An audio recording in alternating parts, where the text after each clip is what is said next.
You know, here. What's up? I was thinking about something. What are we thinking about, bro? I was thinking about what's going on in the earth, right? What's happening in our minds? Yeah, and I wondered, why does it matter? We're about to find out. Holy shit.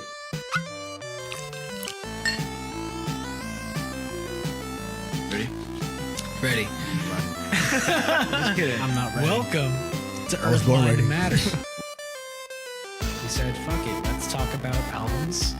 We said, let's talk about some movies and some fucking comics. This week in the universe, across the internet. So what's up, Javi? What's going on, Frankie? Here. You know, two things. What's up? One, getting kind of tired of our song. That's crazy. I was thinking that shit still slaps. I like it so much. Nah, I'm fucking with you. I'm about to say, bro. Right now, the first thing I was gonna say is like, damn, that shit still hits, bro. Still hits. Two. What's up? Do you want to explain? What about three? I'll get to. Well, I'm Valve. I don't make threes like Half-Life or Portal. Shout out to all the Valve consumers. Oh, we got a special guest, Slime, to our right. But what was number two? Number two, I just want you to explain to the audio listeners why you have your dick out. Oh, so I went to the doctor. Okay. And I whooped it out. And he was like, yo, I didn't even ask you to do that. And I was like, I thought you were going to. He was like, I'm not even a doctor. Right? Oh. It was the janitor. But I was like, what do you think? And he was like, oh, subpar. And I was like, fair enough. But turns out I wasn't even at the doctor's office. Oh, where were you? I was at, what's it called? Petland. Oh, yeah. I do get the doctors and Petland confused sometimes. Like, it's the same thing.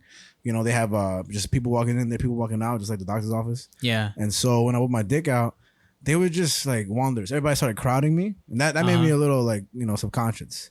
So I figured I'd do it now just to see if the effect is the same. Is it the same? So like, because of how subconscious you got, did you shrink inside yourself, or did you like it and grow? I grew. Okay. Because that's my natural instinct. Okay. Whenever I'm nervous, I get hard. Interesting. You know what I'm trying to say? Interesting. Like if I went to the army and I'm about to storm the beach, I'd be hard as fuck. Okay. That's pretty much what I went. Like, you want to put away? I mean, I'm just glad that I can't see it. Like, the table's blocking it. I'm at the perfect angle. Fair enough. Because like, I don't want to get see, now I'm getting nervous and now I got hard again. The whole table just lifted up a couple inches on his side. That's so weird. Oh man, I'm telling you, how the fuck did that happen? I'm nervous as fuck. Hold on, make me less nervous. You're beautiful. Now I'm more. Yo, kittens. You got to think. You got to act like the Hulk. Like check your watch. My watch. My peep. That movie that sucked with Edward Norton. Yo, by the way. I think I made a list. Also, that's a very short list, but it's literally two lists, right? One of them is my favorite actor now, and I think because of Nope, it has to be Daniel Kaluuya. Oh, yeah, okay. Man. Kaluuya. I know there's probably better actors in a lot of different fields, but I just love seeing him in movies, man. That motherfucker can act, and Nope is so good. Like, you know how he just so like he's so nonchalant in the film. And and then I don't know what the other list was, but it had Edward Norton on it. Okay. I think just Fight Club. Edward Norton and Brad Pitt did astoundingly well, man. I definitely what we need to do at the end of the year is have a top 10 list. Oh, definitely. Like, we just kind of make it like a special or something. So like albums, movies, and comics. Yeah, let's look at our top 10 albums, movies, and comics. And the last list will be dick jokes, right? Yes. All right. We'll just go on for 10 minutes just talking about dicks. And, we can see who can make the best dick joke. You know. I mean, I don't know, man. I've seen a lot of dicks in my time. I believe that. Like, I could probably make some good jokes. Just because you've seen a lot of dicks doesn't mean you can make a lot of jokes about them. You know, if like I've seen a lot of fish, that doesn't mean I'm the best fish joke teller. Listen. What's up? It's called experience, Frankie. Okay. If I'm looking at dicks all day, my mind is going like at 1,000 miles. At this rate, you are apparently. So, eventually you just embody it. I am a dick. So you're just a dick. I'm about to put the video as you just a dick. Let me just stand straight. Okay. And if YouTube allows it, say it less. Nice. But yeah, we're here, man. Yeah, we are back. What are we doing today, Frankie? Now we're talking about what's happening on the earth. In our minds. And why it matters. This is Earth, Mind, and Matter. I'm Frankie. I'm Javi. And we're at the show. I mentioned earlier real quick, but our guest Slime right here, Jonathan Slime E. He's sitting to my right, all cozy and stuff, all nonchalant and shit. He loves the name Slime, by the way. He loves it. It's really great. I was like, I don't have to call you that, and he was just like, please call me Slime. I was like, man, I'm a man of the people. Like we said earlier, so Slime just speaked into the YouTube video, and I'll put some slime over him too, just to make it more interesting. Like you just make it slime coming down from the camera. It's fucking Nickelodeon over here. And yeah, man. You know, it's so crazy because like, what's up? At this year's Kids Choice Awards, you watched this this year. I mean, why would I not? Why would I not? I'm sorry, is that weird? At this year's X Games. I'm sorry. Are you judging me right now? I'm not judging anything, man. Okay. Were those the dicks that were part of what you saw from the Nickelodeon TV Awards? I pay for the Patreon. Okay. And they got some behind the scenes dicks going on at the Kids Choice Awards. It's just in the bathroom whenever the urinal. It's so funny because how funny. It's pretty funny because the host Kevin Smith he had to go use a bathroom at some point, so they had a POV shot from the toilet, so when he sat down and take a shit, he got slimed right up his ass. I thought it was gonna come above him. No, right up his ass. It was like a bidet. He deserves it. He deserves it. Kevin Smith, man. You ever seen Clerks? I don't think I have actually. Man, that's a good one. Clerks 1, Clerks 2, and they're coming out with Clerks 3, I think, this year. Oh, they are. I'm fucking excited, man. Kevin Smith, he said some. I said this in the podcast a long time ago. You know, now that we are 27 episodes deep. Episode 27. Crazy. Hey, yo. Hey. And he deep in this shit. Yeah, man. Fucking what's so special about 27? It's divisible by 3. It's divisible by 3. Mm-hmm. It's also the year that women are in their prime. Think so? I don't know. I know we're fully developed at 25 for sure. So wait, women develop later? Are you saying you're sexist? No, I'm saying. Are you saying you're against abortion? I'm saying that maybe a woman is at their sexiest at 27. You think so? Damn, shout out to all the 27-year-olds then. What about the 28, 29, 30, 31, 32, 33, 34, 5-year-olds, 6-year-olds, 7-year-olds, 8-year-olds? Listen, like, wait, what? I said 45-year-olds, 46-year-olds, 47-year-olds. That's what I said. Listen, all I'm saying is that that's their prime. I'm not saying that like they get ugly like the next year. It's just like, but like 27. So you're saying 27 they peak, right? Yeah. What goes after peaking? I mean, they're not ugly afterwards. They're just less beautiful. Slightly. I feel bad for your 28-year-old wife or whatever. What was I gonna say? Kevin Smith said, he said, "Don't surround yourself by why people, and always surround yourself by why not people." And I like that. I've always like, why. You know what I mean? Like, you know, you got a fucking idea. You know, people be like, "Why are you gonna do that? Why are you gonna do that?" And motherfucker gonna be like, "Why not?" And you be like, "Yeah." I think it's a good ideology to live by. You know what? What's up? I'm gonna spoil something. What's up?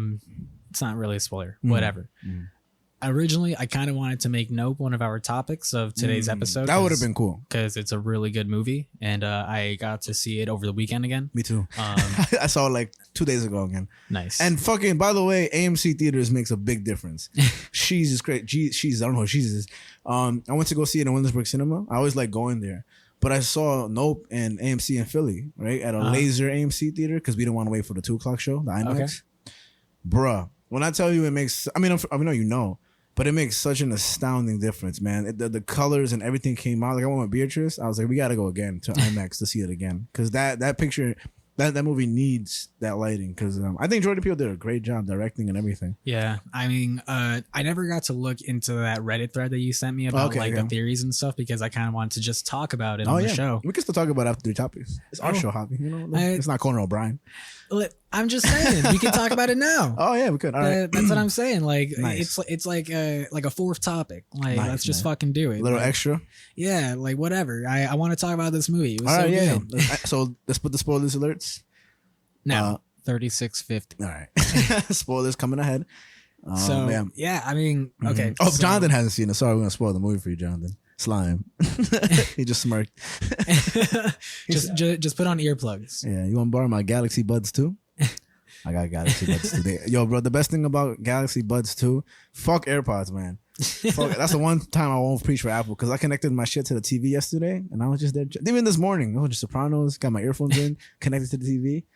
I was like, what the fuck have I been doing my whole life? Just AirPods. You can't do that with AirPods? Maybe with the Apple TV, I think. But no, I've tried multiple times. But I could connect to the TV, my laptop, my phone, which is easy. I don't know if you could connect to the Switch yet.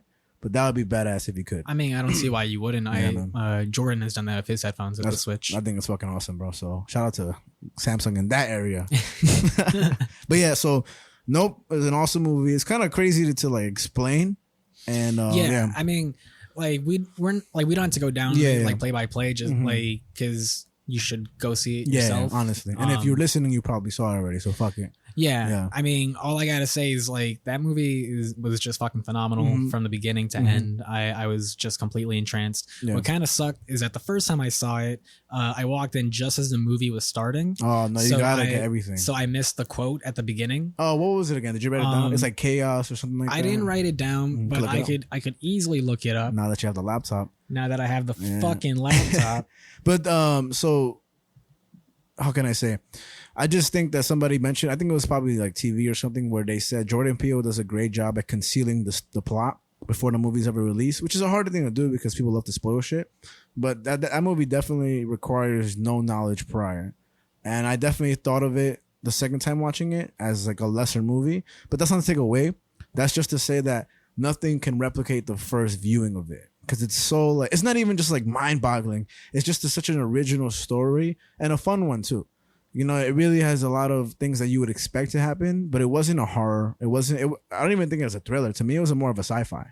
Well, I mean, it is a I would consider it horror. Like, I would consider it horror sci-fi. Okay. Like, it can definitely be both. I think thriller sci-fi for me, because I think it mocked horror in the movie with the jump scares that it portrayed, like with the aliens that you thought were at first. I mean, that scene is still scary. It's kind of scary. It's frightening, but it's funny too. It's like comedically relieved. I mean, I think that's just something that Jordan Peele does really well, mixing horror and comedy. Kind of. I don't think Get Out really had that comedy factor either.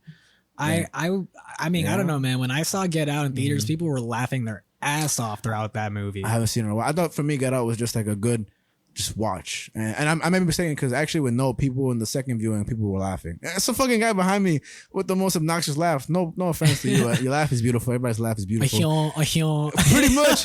He was like every time. And even like you could tell like the fifth time he laughed, it wasn't even because it was funny. He wanted to be like, oh, I get it. So when something happened, when they found out that the reflection is what you shouldn't look up at it, which is genius. That is a genius, because when you see a UFO, you look up, you know, and when you can't look up at them, that's just I could not predict that. It breaks the conventions. Yeah, and incredible. And it was so modern too. So but yeah, when that shit happened, he was like, oh, yeah. And I was like, what the fuck, man? Like, stop laughing, bro. Yo, man, the second time I watched it, you know what sucked? What's fucking the people behind me and Jordan.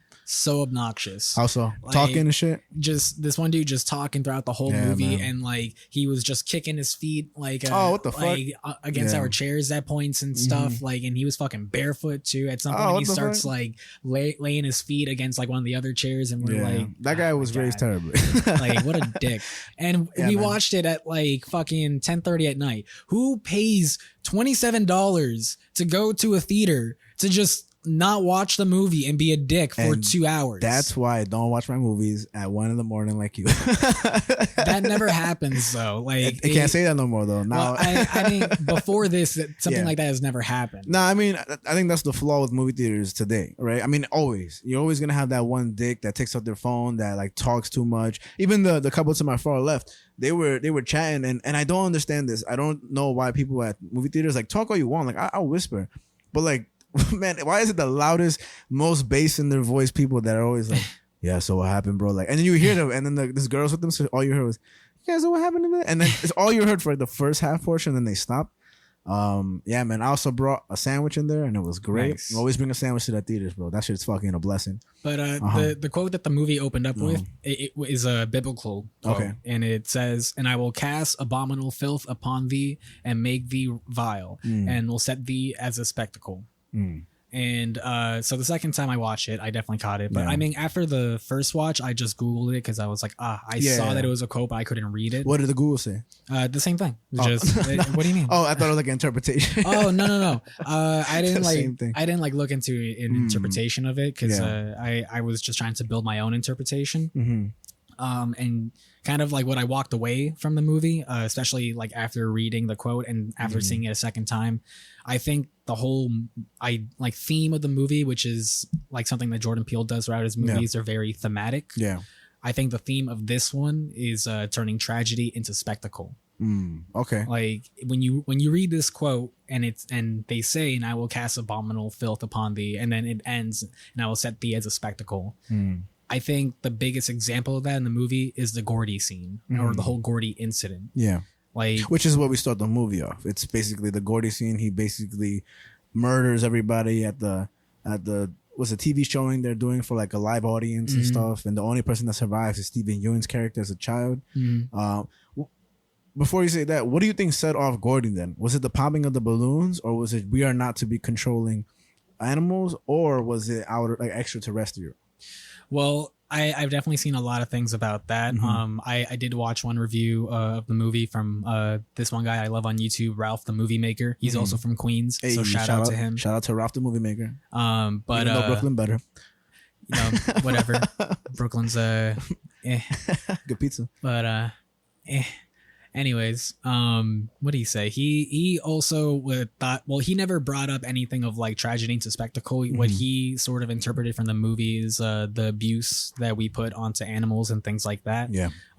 Especially looking at the horse scene, and just kind of almost using the UFO as a metaphor for that, where the UFO is being abused in a way, just because like we're trying to get pictures of it and trying to capture it or whatever. I wouldn't say that's abuse though. I think because when you think about like BBC and like that, I forgot the guy's name, but when they go into the wild ethically and without bothering the ecosystem, you know, they capture a lot of things that are educational to us. Because I mean, I know a lot of people are pro like PETA motherfuckers and shit, pro animals and stuff, but I think we also coincide with them. So I think to coexist peacefully and unbotheringly, I think there's a certain limit that we're allowed because it is our earth as well, you know? Yeah. But our sentience definitely takes a big part in how we abuse things and even just like how we eat animals and the process we put them through before eating.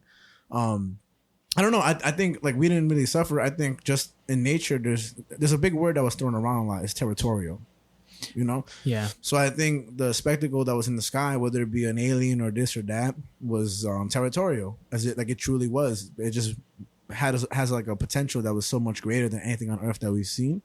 And you know, being that it's a religious quote, it could be that was also God created, just like people and animals, and that they all can be controlled.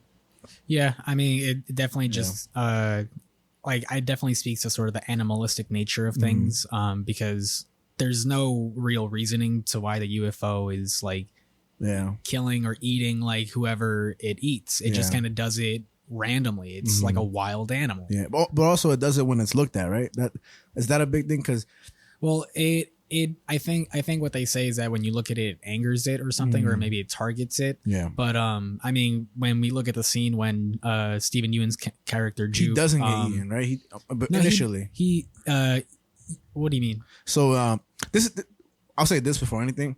I think this movie is so great because at the ending, and I said this with like the movie that I want to make and stuff, and this is just a personal philosophy that I have, but I think a good movie, and it depends, it's all like subjective to the movie and to the person. You're wrong.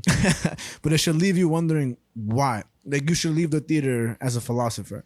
Oh, so now it's okay to say why? Yeah, always. Now it's okay to say fill the seats with why people, create the movie with why not people. And fucking was gonna say, just everybody has a theory for that movie afterwards. Even as we discussed, there's so much little holes that are unanswered. And I think there will be a sequel, even with the 100%, right? No. What? You don't think so? Nope. No. I think Jordan Peele is going the Christopher Nolan route where he's just making like single movies, single contained stories. I say it just because the first scene with the father, who's a great actor, I always forget his name. Keith David? He's also in Saints Row. The voice, right? His voice is so iconic. Keith David, right? Yeah.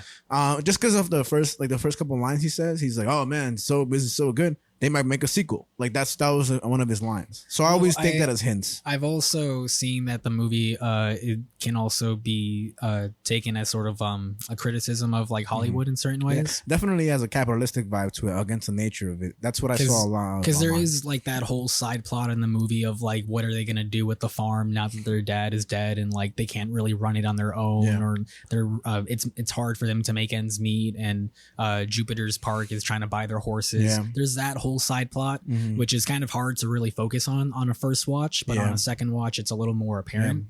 So it's like there's definitely a sort of capitalistic thing going on or whatever. Even there's two things. One is Steven Yeun's character. This is from the Reddit. When he invites Daniel Kaluuya, I forget the names. OJ and Emerald. So when he invites OJ to come in, he says, and this is from the Reddit. This is very specific. These motherfuckers are wild. He says, "Su casa es mi casa." Yeah. So you catch off the bat. You're like, oh shit. So he's saying your house is my house. He wants to buy all the houses. And another thing on the Reddit, which is cool, at the final scene, OJ is wearing all orange and Emerald's wearing all green, or a green jacket, like OJ orange juice. Oh, I didn't even think about that. And apparently on the poster, which I'm not sure, it says everybody on the poster is who gets eaten. Right? Interesting. So Reddit is so awesome for explaining all those things. Yeah. And so when it comes to the capitalistic vibe, for my take on it is that just even when OJ and Emerald are trying to get the picture, it's for money. Yeah, it's nothing else for money. I feel like that also speaks again to what I feel the interpretation of tragedy into spectacle, because the UFO killed their dad, and now they're trying to use like this tragedy to make money out of it. True. And that's turning it into a spectacle. Do you think the UFO killed him on purpose? Well, what's weird? It really feels like the UFO is targeting this family, doesn't it? Or that land, or because he comes up to Steven Yeun and his family. I forget his name, but Steven Yeun's character. Yeah, what's his name? Jupe, right? So, but when they were doing the show and they were gonna show the crowd and feed Lucky to the horse to the UFO, he was saying it's funny that you remember the horse's name, but not Steven Yeun's name. Shout out to Lucky, bro. I like that horse. Fucking. He told the crowd, he was like, this UFO has been visiting us for months. About 6 months ago, he leaves us unbothered. And so there's this idea of taming the beast too, like taming an ape. I forgot where I saw this. I'm pretty sure it was Joe Rogan and shit, but it was talking about how an ape ripped up, like there was a certain comedian that worked with an ape, and he was getting too close. And apes are strong, like gorillas, orangutans. Apes. Like monkeys have always scared me. Yeah, man. And they're too smart, too strong, and just fuck that. I've seen Planet of the Apes way too many times. Fuck that. Eventually, man. And I'll say two things actually. Did you bring that up? But the first one was that the comedian was getting near the ape, and the ape was getting kind of flustered. And then it just started to be a little more like violent, this and that. And it didn't turn to Gordy, but it ended up being just something uncomfortable. And he says, I'll never work with apes again, And the second thing I wanted to say that I heard recently also on that show was that there's a certain jungle that people were visiting. And often when people would visit, the orangutans would either leave or attack the people. Damn. And the reason that, so one guy went in and he didn't get attacked. So the reason being that it wasn't that he got attacked was because he wasn't carrying a gun. So the monkeys, whichever types were there, and they saw that he didn't have a gun, they didn't see him as a threat. That's fucking crazy when you think about what they can recognize in their memory and what they correlate with violence. Monkeys are smart, man. It's fucking weird, man. The fact that we experiment on them is kind of crazy when you think about it. But I ain't trying to get burned by no soap. I'm kidding. Okay. But I still think that you're right. They are profiting off their father's death ultimately from what killed their father. It's like if your mom got eaten by a lion and then you're like, oh, let's get a picture of a lion and But it's also they also did it to save his farm, this ranch. I mean, So it's kind of like America just being itself throughout the whole movie. It's like everybody just being as American as they can be. Even with Mad TV and everybody making the tragedy with Gordy a spectacle. Yeah, that's exactly what I was getting at before. And I think the shoe with like the blood stain is like a physical representation of that, because Jupe as a kid saw that shoe and really focused on it, and he kept that shoe. So it's a physical representation of turning that tragedy into a spectacle. Interesting. I mean, all tragedies are spectacle, right? I think in a sense that don't you think spectacle is a positive thing? No, I just think that when even somebody breaks their leg because they got hit by a monster truck, right? Like you can be like, that event was amazing. You add the connotation of negativity or positivity to those things, but I don't think a spectacle is neutral in my eyes.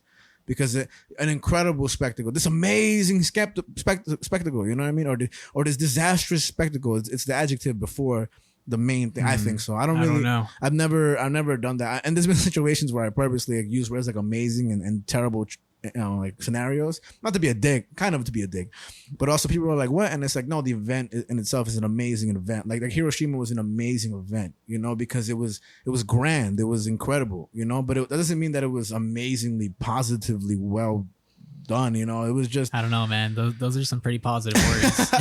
so fun. I mean, it was so good. It was was great. Good and great is good, positive. You know, it just, to me, I keep it neutral because that's how English works in a way. You know, I think in a sense you add on the connotations. You know, like when Hitler saw Jews being killed, like this is a spectacle. Now he was like, this is great. Yeah, I mean, it's good to him. Yeah, that's what I'm saying. So it's subjective. So it's all about interpretation of it, but it's also just a neutral word. And I mean, I'm not an English major. I know you are. I don't know, man. You don't even. So the fact that you don't know, we could just. No, it's more so that I don't just fully agree with you. I feel you, and it's a hard thing for me to push through because I won't say it with my full efforts. I could be wrong in some sense, but in my intentions of the use of the word, I think spectacle in itself, not amazing and all that. It's just to me, it's an interesting phenomenon. You know, like phenomenon even is not, there's no positive or. I think phenomenon is more neutral than spectacle, personally. Okay, all right. Well, I'm quitting the show. No, I'm kidding. And fucking, there's so much to talk about them. And first of all, Daniel Kaluuya did great, Steven Yeun did great, but Keke Palmer also did very she well, was amazing. Too. And I usually don't like that route when they try to make the young hip character and this and that, like, oh hey, what's up, you know, blah, blah, blah. But she did great, and just her with the vape pen too and everything. Like there was I think it was Hereditary. I might be wrong though, but there was one movie that included a vape, and it might have been Midsommar. I forget, but they did it so well because it captures a time period too. I think it might have been Midsommar. I don't think it might have been Hereditary. Midsommar. But I just really enjoy when they put that stuff in there and how they represent it. You know, because it's such a modern movie. When they were discussing aliens with the tech guy, what's his name? Angel. Shout out to Angel, which ABC Angel. When they were talking with him, his character is so funny. Yeah, too. it is. And at first you're like kind of like fuck the CW. Yeah. And he brings up the declassification of UFOs and how they change it from UFOs to UAPs, and that's actually happened recently. You know, yeah, so that's like factual. Yeah, and I mentioned this before, but like they also, and this is the last podcast, like a long time ago. They use flip phones. You know, well, Daniel Kaluuya uses a flip phone at the very least. Keke Palmer uses an iPhone. Mm-hmm. So there's just like, wait, what time period is this in and this and that? But I mean that shot of his father on Ghost with the mountains behind him. You remember the horses? Yeah. You're ridiculous. At the end, this is one shot right at the beginning where it's just him, Keith David, right, on Ghost with the mountains behind him. And I don't know so much about the specificities of film, but I mean, it was in California. If that's what you're getting at. Oh no, just the symmetry, like a symmetrical shot. Like it was just so split up beautifully, and they kept the still shot on him and he said his voice is so great, but just little things like that. Even the close up shot of the water spout coming up and spitting out the water, and just the side shot of the horses in their area, like just the fact that they're using horses with them too. My favorite shot was when the UFO spills all the blood on the house. Oh, that, and then the lightning just goes on. You get it for a glimpse. Yeah. Oh, that was incredible. The blood just running down the windows and the stairs and everything. Just the house getting completely drenched. Yeah, and the fact that the house stays stained after that is just like, man, so good. So right, like what a spectacle. Fucking the music is also fantastic. Music is so great, and Jordan Peele loves to slow down music. You know, I forgot what song it was, like dun, dun, dun, dun, dun, dun. Yeah, it was the second song, the tech guy Angel, the sort of like techno song. Yeah, that's a very famous song. I just forget, but just like in Us, he slowed down. I got 500, and this one, I just think that's a dope little kind of what is it, like a trademark thing that he kind of puts in music, which is not the newest thing in the world, but it's like kind modern of style. Music. Yeah, and I mean there's just so much to it. And so at the end when Keke Palmer sees OJ from afar, right? You think he's alive? I think he's dead, right? Because I want him to be alive, man. I want him to be alive so bad. You know what's crazy? Man? Before we even talk about that, what's up? Fucking Lucas, like when I brought up to him, like the idea of whether he's alive or dead, he was like, "What do you mean he's alive?" I'm like, "What?" And I was like, "Why do you say that?" You were like, "Nope." I was like, "Why do you say that?" And he was like, "Because he was right there. What do you mean?" I was like, "Dude." Shout out to Lucas. I like that. I mean, he's not lying. I was like, Jesus Christ, like. I was like, yeah, who just fucking shows up just still as shit in the fog above a sign that says "out yonder." Yeah, man, the out yonder thing. Come on, like that shit is supposed to be interpreted as like open ended. But that's why the beautiful thing is interpretation, because you know it could be that like. So the two things that tell me he's gone, which breaks my heart, is when she looked first and she seemed like she saw nothing, right? And then she closes her eyes. She like hopes closes and then she sees him. But also when Daniel Kaluuya was working on the ranch, whatever, and he looked over and he heard his dad behind him, who was deceased already, and he's talking about ghosts and you can't this and that. He also saw like basically a ghost. You know what I'm trying to say? A false image of his father that wasn't there. You know, so that's why I think those two correlate. You know exactly. It would make sense for him to be dead. It would make sense, but why did he have to die though? Like, couldn't he have just, like baited the alien and then? Well, that's what he did. But I'm saying like up until like she could drive away, then couldn't he just look away? Well, I think he was just trying to save her as much as he could. But I'm saying like, she also could have pushed the motorcycle a little forward. No, I mean, because I think it's just a difficult situation where it's like she was waiting for him to go and he was waiting for her to go. Yeah. So it's like she wanted him to come back. Yeah, like that's what I mean. Like she wanted him to come to her, but he wanted her to just go. So it was kind of like at a stalemate of like what are they gonna do? I like the scene where she's like, you know, on my second watch, I kind of caught the fact that when she's talking about that, I think it was Ghost was supposed to be the first horse. Jean Jacket. Jean Jacket. That Jean was Jacket a great scene was too. supposed to be the first horse that she trains. In that, when she looked out the window, she saw his father and him training on the horse instead. And OJ, and it cuts back to that really quick flashback scene of young OJ where he does the eye thing, like points his fingers to her. And so on my second watch, I caught that of like, oh, they're doing it again. I really like that. I'm sorry. What was you say? Yeah, and I think it's just so smart because they named the UFO Jean Jacket. Yeah. And on my second watch, when OJ names it Jean Jacket, like he gets Ian by like it's his. Like she was supposed to get Ian, and he's like, no. Because when he names it Jean Jacket, like there's a quick shot where she kind of looks at him like, that's what we're naming it almost, and it's like. I think just that interpretation or just adding that layer to it just makes it a lot deeper. That's fantastic. Like, I didn't catch that. That's fucking awesome, man. Hell yeah. What the fuck? I was going to say, that's so cool. Man, Jordan Peele, what a fucking, like, and we get to watch him just increasingly become a movie maker. You know, like he's still very young in terms of cinema, you know, but just, I mean, bro, even with us, you know, like just all the movies, like they still are just such originally written films. And I really enjoyed the fact that the UFO wasn't one. That in itself, it was the actual creature. Yeah. And even the clouds thing still the whole time. What a smart way to like, you know, make things not as proof, but just as something that's happening. And I mean, man, I really wonder. I'm also glad that they didn't shy away from showing the UFO throughout the movie. Yeah. Like some movies just show you glimpses. Like the biggest example I could think of is Signs from M. Night Shyamalan. Is that the one where they're off a cliff and then they're speaking to they have to get the whatever to speak to the alien? No. Signs is the one with Mel Gibson and Joaquin Phoenix. Oh, I've never seen and they're in a farm and their aliens start contacting Earth and like the whole movie teases you with the aliens. You don't see an alien until like the first hour of the movie, and it's a quick glimpse. Yeah, I don't like a movie like that either.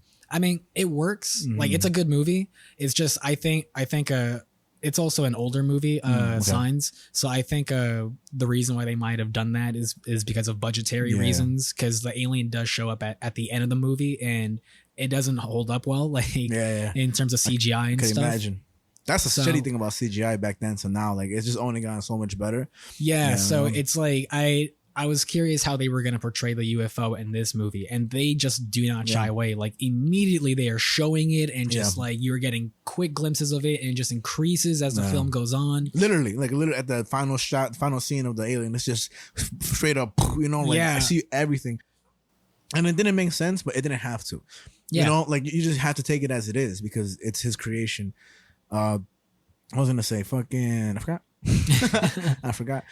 But there's one scene that's so particular. But when his dad falls off the horse after he gets struck by the key with the eye, the cowboy hat comes tumbling towards Daniel Kaluuya, and it's just like wow, like that to me. I know that's so specific and short, but it's so good. And Man, I just very much enjoy this movie, and I wish I could give myself amnesia, like to watch it again. I don't want amnesia, but I wish I could, watch it for the first time again. I mean, we could always do that needle trick, What needle trick? like where you take like a long pin and just like almost like drill it to the perfect spot to hit your brain, and we can just hammer it, and find the right nerve and everything. Yeah, and just make you forget that one thing. All right, and that's it. If it's to watch Nope again for the first time, and we can film it so it can be content too. Win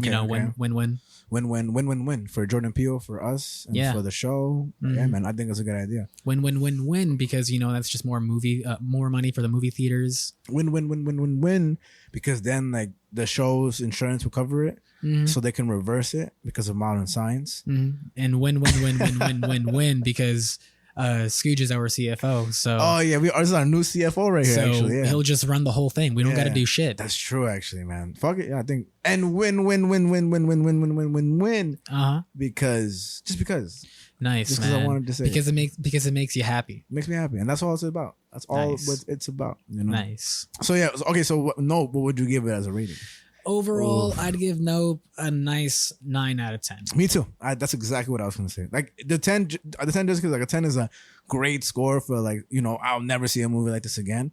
But that movie's so good, so original, well casted, original idea, and just, man, I'm really happy for Jordan Peele, man. That's so cool. It's so inspiring, so cool. Even the credit scene was in orange and white, which is like, okay, I'll take that, like some Frank Ocean Channel Orange type shit. That's what I thought of too. And he probably knew that. And the funny thing with me and Brian finished watching it the first time, it was mad cold in there. We were like, was it after credits? Is it after credits? We looked it up, and the first thing it says, nope. And I was like, nice. Jordan asked me that too when I took him to go see it, and he's like, is there anything after credits? I'm like, boy, what you think this is, Marvel? You think Thanos is about to pull up at the end? Just destroy the fucking thing. But yeah, man, and the spoilers here. And the spoilers, and we're back. Yeah. If you haven't seen Nope, watch that shit. Check it out. Man, it's just... And watch Louis C.K.'s movie, 4th of July, too. That's a good movie, too. I'm going to shout that out because that's a good movie. And yeah. But okay. Let's fucking talk some news, my guy. Nice. So I got tree topics for you. Tree topics. Oh shit. So I'm gonna just go down the headlines for you as I do. All right. First one. Scientists reanimate dead cells in pigs. A potential breakthrough for organ transplants. Oh shit, I've heard about this. So we're gonna talk about that. Second news topic that I got for you. Atlanta's Music Midtown Festival canceled after court ruling made it illegal to keep guns out of event. Oh, wow. So, because we had a conversation on this show where you mentioned something of like, do you think they'll ever cancel live events because in fear of things happening? Yeah. And it happened. Yep. So we're going to talk about it. And then the last topic is going to be a little more fun, and it's a little relatable to our A.M.C. section later. Oh, shit. But the headline reads, in the late 70s, teen punks ruled New York. These are their stories. Oh, nice. Okay. So it's a little insight thing. All right. Yeah, so that's going to be fun to go through. It'll be all right. Okay. Okay, why you got to do that? My bad. Why you got to do that, man? I set the tone. It's only because from down, you can only go uphill from there. What a spectacle. Yeah, exactly. It's like if I was 25-year-old, we're about to get to 28-years-old. You get me? But I mean, I wish you were 27 because you look better. Oh, fuck. I forgot that it was 27. 27. Let's speak. It's just fact, man. It's just I gotta buy my best outfits for when I'm 27. Nice. You know what I mean? Got to start like working out, get ready when you're 26. Do my eyelashes. Wear heels and shit. Time to change. I could see you drag queening it up. You already know. Every Thursday, I already do. At the fucking in the Bronx. Nice. Yeah, man. Catch me there, 7 p.m. On the corner? Not on the corner. In the middle of the street. I'm no whore. Oh. I'm no whore, Javi. Wink. Wink. All right, so let's talk some fucking news. Got you, my guy. So again, first topic. It's a little sciencey, but it's pretty interesting. The pig shit, right? Yes. No, I've heard many a story headline at the very least with pigs, transplants, and all that stuff. So now finally get some insight. Yeah. So again, I'll read the headline: Scientists reanimate dead cells in pigs, and it's a potential breakthrough for organ transplants. Oh shit! So this happened just yesterday. This broke out, and they're saying new research is confounding conventional wisdom about life and death. Researchers at Yale restored the cells in some organs of pigs that had just died, bringing the animal cells back to function. And again, like I said, this was published just yesterday in the scientific journal called Nature. Did it bring the pigs back to life, or just the function of the organs? The function of the organs. Gotcha. And here, so they say this raises profound ethical questions about how medicine defines death, but also teaches new possibilities for the collection of human organs for transplant. Yeah. And here's a quote. Goes, my eyes went wide. The brain went to all the crazy places we could go in 20 or 30 years. And this was said by Brendan Parent, an assistant professor at bioethics at the NYU Grossman School of Medicine. Chill out, Brendan Parent. I hope he's a good parent. I think last name is Parent? Yeah. Probably a trash ass parent. If he talks like that, probably trash ass parent. It's not that crazy. We study rats all the time. You know what I mean? Like, we do crazy to rats, to gorillas, a pig. Come on. We eat pigs. This is bringing them almost back to life, though. Fuck it. Fuck it. I don't see nothing wrong with that. It's like cloning sheep. Why do we not allow that? So we'll get to the ethical sides of it. Okay. So Brandon Parent was not involved in the study, but he was asked by Nature, the journal. I thought he meant by Nature. Just like he put his ear to the grass and he was like, "What do you have to say?" Yes. Okay, Nature. And here's just he was asked by Nature to write a commentary. So throughout the article, there's gonna be some quotes from him. Okay. So this research is obviously still very in an early experimental phase, and it's many years from potential use in humans. This could ultimately help to extend the lives of people whose hearts have stopped beating or who have suffered a stroke. It also shows potential to dramatically shift how organs are collected for transplant and increase their availability to patients in need. So it gets pretty interesting of like how useful and handy it is to have something like this. And it makes, I'll get to it in a second, but it makes me think of this one episode of Young Justice. Do you know what Young Justice is? No. Is it Young Justice League? Kind of. All right. Nice. It's like, it's a DC animated series where all the sidekicks make their own team. Oh, that's awesome. Yeah. All right. So like subpar Justice League. Yeah, but they're fucking dope. I believe it. But the article gets into some scientific things and whatever, sort of explaining what death means in a scientific term. But they say when the heart stops beating, blood flow is cut off from the body in a process called ischemia, and a cascade of biochemical effects begins. Oxygen and nutrients are cut off from tissues, cells begin to die. Yeah. And it's a path toward death that causes damage that scientists have considered irreversible. But now the new research challenges that idea. Zombies. I'm thinking of zombies now. Yeah. So you can kind of guess where like the ethical questions kind of come up in terms of that, because that's the first thing I thought of. It's like zombie pig. Yeah. Just shoot her anyway. It's like, damn, you have no power over me.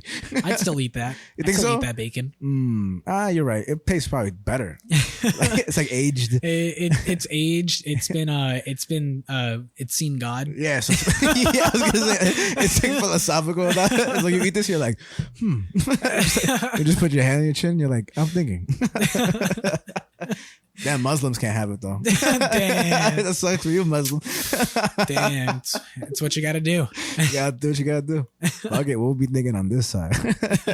Us Christian. No, I'm kidding. Okay. My name's Christian. My name's Muslim.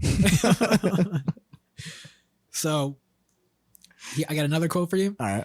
The demise of cells can be halted. We restored some functions of cells. Some functions of cells across multiple organs that should have been dead. This was said by Dr. Nenad Seston, a professor of neuroscience at the Yale School of Medicine and an author of the new research. Okay. And this was said during a news conference. So the Yale researchers, they accomplished this feat by constructing a system of pumps, sensors, and tubing that connects to the pig's arteries.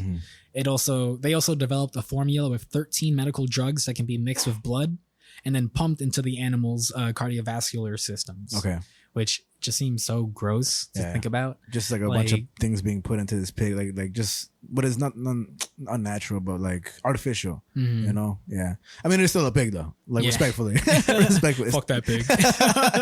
But science. That pig's like But the research builds on previous work at Yale, and that previous work demonstrated that some damage to brain cells could be reversible after blood flow was cut off. Yeah, that makes sense. So Yale filed a patent for the new technology, but it is also making its methods and protocols freely available for academic or nonprofit use. So it's not just going to be exclusive, which is good. Because if this is as big of a breakthrough as it is, everyone should have a hand at it. Yeah. But I also think that it'll be, well, not free practically, whatever. Like, what would you say it was? What's the specific word? It's going to be under patent from Yale. But I think later on, like, people will just continue to do it, and just the richer will always benefit, you know? Just, that the which row? The richer people always benefit from this regardless. I mean, you know? That's usually how it begins with most of these like advancements and stuff. So like they say that this stuff isn't going to be used with humans for years, but when it does, I'm sure like rich people and things like that are definitely going to be first in line to sort of reap these benefits. But yeah, capitalism. Nope. Society. Society, man. But to evaluate how well the new system called OrganEx works, the researchers caused heart attacks in pigs that had been anesthetized. This fucking good. Boo! The science. they using anesthesia. They cause heart attacks. No, they gave them heart attacks while they were anesthetized. Okay. And anesthetized. Anesthetized. Gotcha, Such a hard word, man. Yeah, it is. Just like some specificities. I don't even know what you said. Specificities. Yeah. Nice. And anesthetized, specificities, euphoria. That's not that hard. All right, So the pigs were dead for an hour. And the researchers cooled their bodies and used neural inhibitors to ensure the animals did not regain consciousness during subsequent experiments. And which is pretty crazy. But the researchers began to use the OrganEx system once they got to this stage, and they compared its performance against ECMO, which is a life support technology used in hospitals today, in which a medicine oxygenates blood and circulates it throughout the body. So while the patient is on there. Yeah. Okay. And so OrganEx restored circulation and prompted the repair of damaged cells. So while ECMO just kind of oxygenates blood in your system, OrganEx is just straight up reviving dead organs. Gotcha. So they say I have it in a sec, but they they reference OrganEx as like ECMO on steroids, which is really interesting. But for example, the scientists saw heart cells contract and electrical activity return. Other organs, including kidneys, also showed improvements. And the pigs treated with OrganEx startled researchers. This is the crazy part. During experimentation, the dead pigs' heads and necks moved under their own power. As they were under the procedure of OrganEx and everything, right? Yes. That's pretty crazy. That's pretty crazy. They have a quote where they say, "We can say that the animals were not conscious during these moments, and we don't have enough information to speculate why they moved." That was said by Dr. Seston again. So imagine that you're fucking like, you have all these tubes and shit. This pig is the pig just flips you off. Like you essentially have a dead pig at your table on some Frankenstein shit. It just starts wagging its head and its neck around. It is crazy, but then you think about those sea creatures that like people in Japan eat, even us here.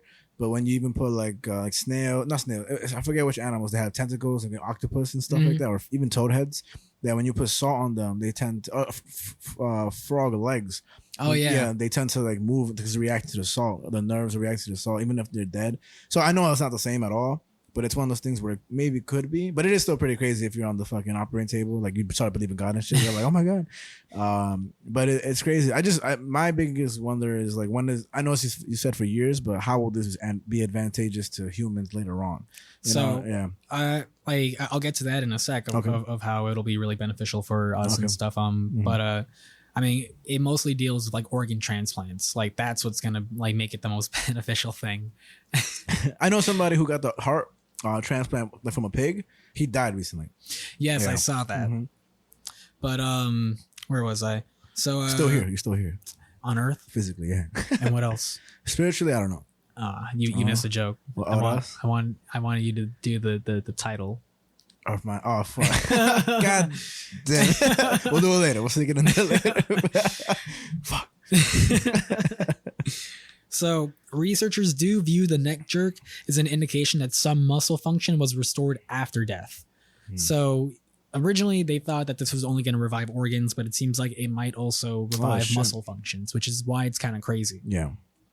Another quote, the assumption that loss of oxygen to the brain or organs within seconds to minutes means those organs are irretrievably damaged and less. That's not true.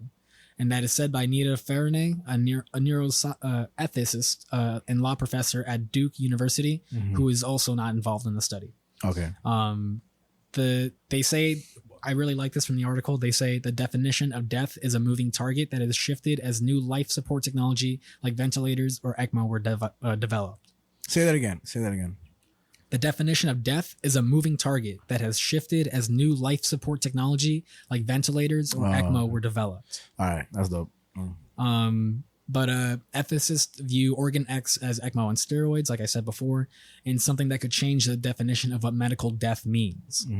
They say death is a process. Technology has, at several critical moments in the course of the last several decades, shifted the goalposts for when that process begins and when we can say that process of death has ended. Yeah. All the iterations of machines that can sustain or restart lung function and or heart function have changed our perception, our experience of when we can say it's worth trying to save someone's life. And that was said by Brendan Perrin again, the NYU bioethicist. If you want to get really trippy about it, like as soon as you're born, you start dying. You know, I know that's like trippy, like but I know. What else, Jaden Smith? Yo, can we just talk about the socioeconomic, whatever the world right now? Nobody says that, Jaden Smith. Nobody ever says that. Nobody's bowling and they're like, can we just talk about the environment right now? what kind of lame shit? That's why your father slapped Chris Rock, because y'all just bugging all out. That whole family, except Willow. She seems cool. She seems pretty. She seems pretty okay. Fucking get me tight, that motherfucker. I'm gonna interrupt you at any point. I'm gonna just say some shit like that. Can we just talk about fractions right now?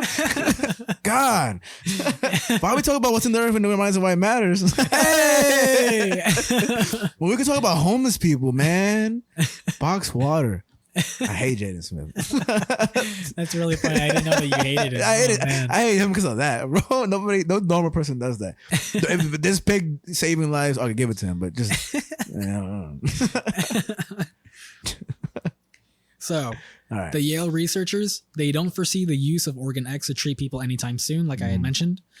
They say, before you hook this up to a person to try to undo whole body ischemic damage in a human being, you need to do a lot more work. Not that it couldn't be done, but that's going to be a long ways away. There's a great deal more experimentation that would be required. And that was said by Stephen Latham, director of the Yale Interdisciplinary Center for Bioethics. Okay. So, again, they're just repeating, like, it's not ready yet. They're still in experimental phase and things like that. The same guy, Stephen Latham, continues to say, you'd have to think about what is the state to which a human being would be restored. If they have been seriously damaged by the ischemia and you gave them kind of a perfusate that reversed some, but not all of that damage, that could be a terrible thing, right? So kind of saying, imagine if you only were able to fix one organ, but the rest of everything is just fucked up stuff. Yeah.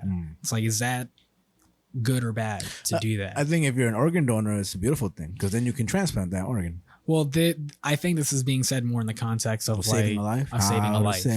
I think you should have signed something that says, hey, we're going to try this out, and if it works for you to continue living, there's a consequence of dying, but we can still donate your organs. And I think at that point you make a decision.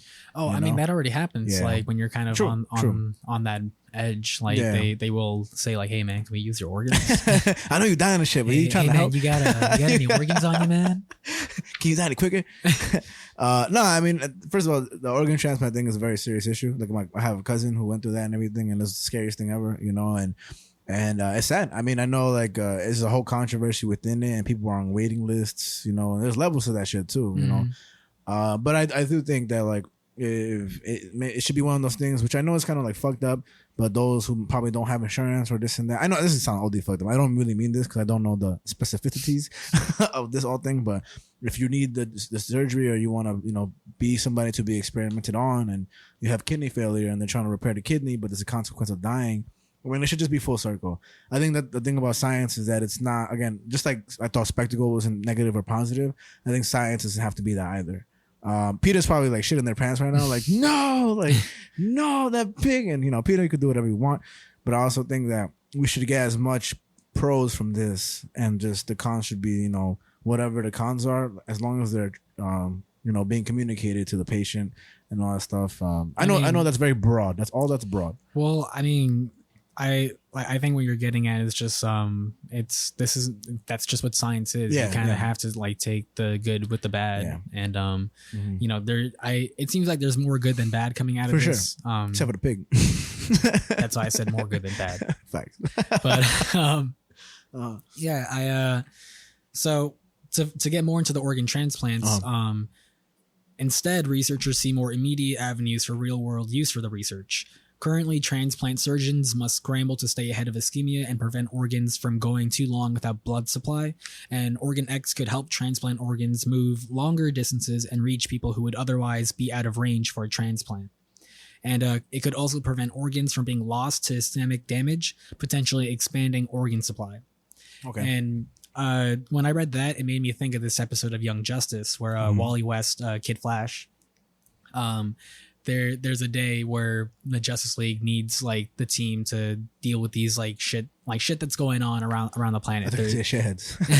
They're like they send like one team to this place, another team to this place, another team to this place, and Wally's like, okay, what am I gonna do? Like, what's my thing? And Batman tells him like, we need you to deliver like this heart to this girl that needs a transplant right now. Oh, what the fuck? That's kind of cool, actually. And Wally was like, what?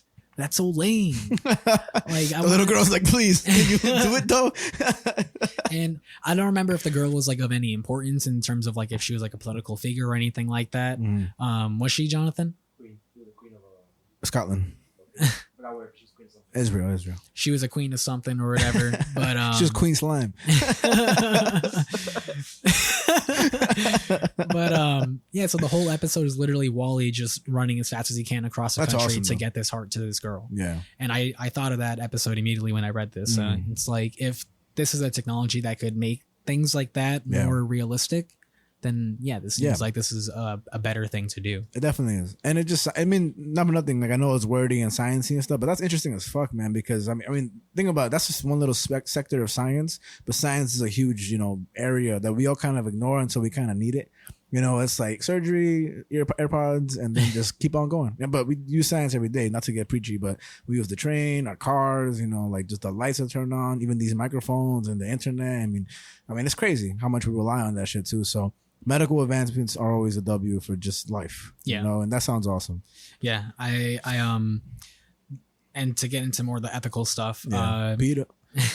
The new technology's potential opens new and compelling medical ethics questions. Ethicists have been debating whether it's appropriate to use technology like ECMO to preserve organs in patients who are declared dead under cardiorespiratory criteria. And what they mean by that, there's a Brendan Parent says, if we decide someone is dead because their heart is stopped, but we use a technology to restart their heart, even for organ preservation, does that undermine the determination of death? Yeah, it does. I mean, I think so. Just because it's undeclared. I mean, it's unofficially that. If there's a chance of, I mean, I don't know. I'm not also an ethicist or a scientist, but if it becomes a frequent phenomena, I guess, right? So for that to happen, then it's no longer a phenomena. It's a probability aspect, right? Like this is it going to happen to you or you? And it's happened to a lot of people. People's heart stops and they're declared dead and they come back to life. Some lie and they say they see Jesus. There's a lady, I forgot who it was, at the Las Vegas shooting. The mom that got shot, she told her kids, it's so sad. She told the kids to like, you have to go now because if you guys don't leave here, like you're also going to die. And I don't want you guys to die with me.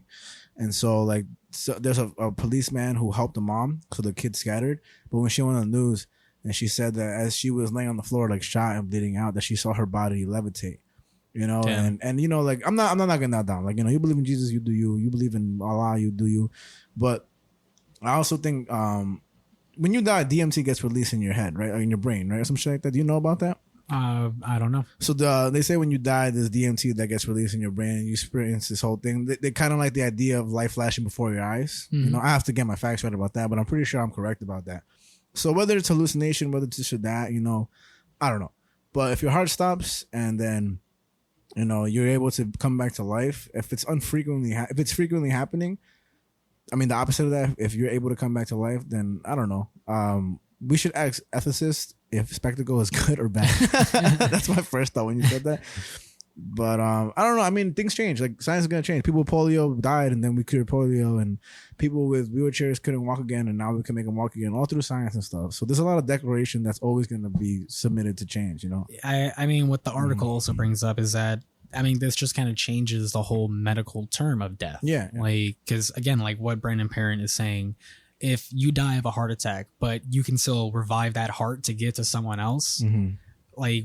At that point, why couldn't you just revive the person? Oh, okay. There we go. I think that's more of the idea of it, of like, technically this person is dead, but but all their organs are still working. Yeah. And we're just going to get them to someone else. Oh, man, that is a good idea. So it's kind of like, is that ethical to basically let a person die just so that you can give all their organs away? I think it's all up to the person, too.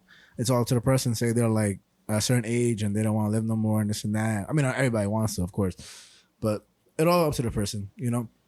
I guess if you're given circumstances where like, hey, like we know this might be a risk of you dying, but instead of saving you, like we can save this, 13-year-old that could really benefit from, getting your heart and stuff. And you only have even if you were to survive, your lifespan is only about 3 months short. Bro, you're not going to make it. You want to save a life, though? That's what I'm saying. And you can play How to Save a Life. You can play that in the background. You could, I don't know, get a stripper in there for you for 3 months and stuff like that. I don't know. I think ultimately that life and death, I mean, it's all about how much you want to prolong it too. Like if you want to be selfish and prolong it, and not selfish is a bad word. If you just want to prolong it because you can, they should give you that decision. Like it shouldn't be up to the doctors. It should be up to the patient, But yeah, I mean, I'll say that I've always I don't like the idea of living forever. People that want to live forever, I'm like, why? Yeah, I mean, like you're right. Why would you want to do that? I think the closer you get to death, though, you might want to, though. I mean, like if you're in pain. Yeah. Living forever, I would never look towards that because it's impossible. You get me? Like it's impossible. That's why it's like saying like I would never. What was it? What'd you say? You don't look forward. I would not want to fly as a human being. Like we're probably not going to fly as human beings. If we are, maybe down the line. Did I say that? No. Would you say like you wouldn't want to live forever? Yeah, I wouldn't want to live forever. It's like I wouldn't want to fly. Like that's such a hypothetical. Like it's not even the realm of possibilities. So I mean, hey man, maybe one day. Dying's probably scary as fuck though.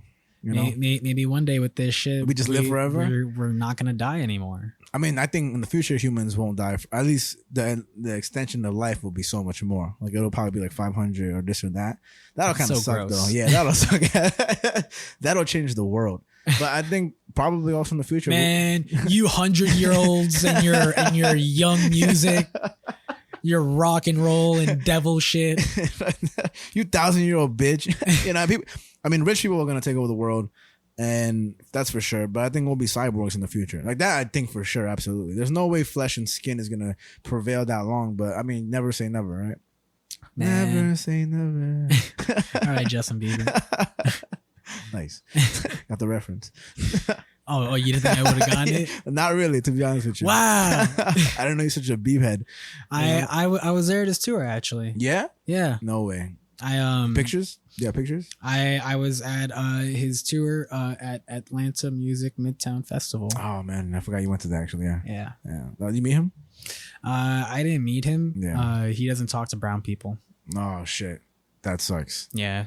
That sucks. A lot of people don't know that. It's the brown people? Yeah, he doesn't talk to brown people. It's crazy, man. I know. You know what? Actually, I was like, "What the fuck?" I was like, "I'm just let that be." Fucking. When I used to work at Waffles, okay, they had a location on the west side at one of the piers, and half of it was like the waffle spot, and then the other half was like a bar. Okay, and trucks though? No, it wasn't a truck. It was like a brick and mortar location. Okay.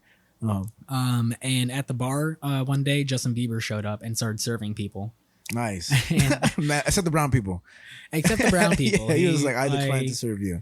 Yeah, so I was like this close to Justin Bieber, I guess. Actually, like the Dylan and Cole Sprouse, the Zach and Cody guys and everything. Mm-hmm. So there was one time I was at a bar in Brooklyn at the Levee, or Levee. And he was there. One of them were there. Nice. And I was like, oh shit, look, it's him. And then some bar we go to in the city called Crush, right? Where they have like beer pong tables where a friend. You guys took we went there. It's like LIC, I always forget. Okay, I'm sorry. He went there too. He was there, like just drinking with them. Nice. I guess he's just a human being. Weird. Fucking so weird. So let me finish off this article for you. Nah, bro. Me and Slime say no. All right. So like I had said before, Parent brought up those ethical questions and whatever. Yeah. And the articles continues to say there's no regulation for how long doctors must wait to determine death before restarting technology like ECMO to preserve organs for transplant. And what's funny about that is just today I saw the New York Times covered this, and I was kind of like skimming through what they had to say about it. Mm-hmm. And they had a couple more quotes where now because of this technology, they're going to have to actually change the time that doctors have to wait until they determine that someone is dead. So like 1 p.m. declare it. Yeah, like that type of shit. Like I think at the moment it's 4 minutes that you have to wait like until you declare them dead. I don't know that. So now with this, that's going to have to change because technically like you could they don't have to die. Yeah. So after they do the clear, you know, that stuff and everything, and they shock them and everything. Yeah. After that, apparently, if you touch somebody while they're being whatever, like the whole like electrical, they'll get clear, shocked too. They'll get shocked too. I saw a video of that. I was like, ha, that's mad funny. Like, why would you touch them? Nah, it was because their friend was in pain and stuff and everything. I mean, they're probably dying. To be fair, so I take back the ha, but that's crazy. Whoops. It just all made sense to me just now. So. Last thing I pretty much got for you is that what's up? It's all my last note says it's also possible OrganEx could change the threshold of when it's ethical for doctors to let a patient die and then preserve their organs for donation. Nice. And that's my last note. That was an interesting story, to be honest, because I know that's only like a starter up of what's to come later on. That's definitely going to be something that we're talking about it now. But way like ahead, 3 decades from now, this is gonna be like fucking minuscule. Like it's gonna be way past this. Yeah, so. they're gonna be doing our camels. Don't kill the camels, man. Yo, we saw a camel get chopped up. Don't kill the camels, man. You ever seen the video? There was a guy cooking a camel. He was there. So I forgot. I think it's called wilderness cooking, right? And he starts the video by petting the animal he's about to eat. Not like it's on some fucked up shit. And then he just peacefully like cuts up a camel, bro. It's crazy. We'll put it here. A camel. I've never seen a camel skin before. YouTube. Wilderness cooking, if I'm not mistaken. I'll correct it if I'm wrong. But bro, I've never. He does that with like a bull's head, a camel, like a sheep. That he will like hug the sheep and caress it, and just chop, and then feed it to his kids. Oh, but it's so peaceful. It's so when he also make like tarts, like little lemon bars and shit like that too. But he's a beast. It's great. If you're feeling down and about, let's watch that shit. Maybe not the camel one though. And he also cooks cats. No, I'm just kidding. Don't kill camels, man. Don't kill camels. Don't kill cats. Yeah. Don't smoke camels. You got any thoughts on the pig shit? Oh, I was gonna come through. As a viewer would ask, is it related to like the pig heart thing that he was talking about? It's not related to that. Like none of those studies intertwine with that. No. It's just like they completely were able to just do this with pigs, and I don't know why they chose pigs. Because isn't the pig heart? You think the pig? You want to Google it actually? I want to Google if pig hearts resemble humans, just so you can get a little taste of how I feel like when I have my laptop. The surgery? No, he got a pig heart. The surgery guy got the pig heart. It will make sense that it correlates. Yeah. That's like the first thing that comes up on Google. Pig hearts are anatomically and functionally similar to human hearts, but obviously not identical. So I guess when people say men are pigs, they're not lying. I guess it also means the same thing for cops. Oh yeah, because they have pig hearts. Mm-hmm. My friend's a cop. I'm sorry, man, but it's what you got to do.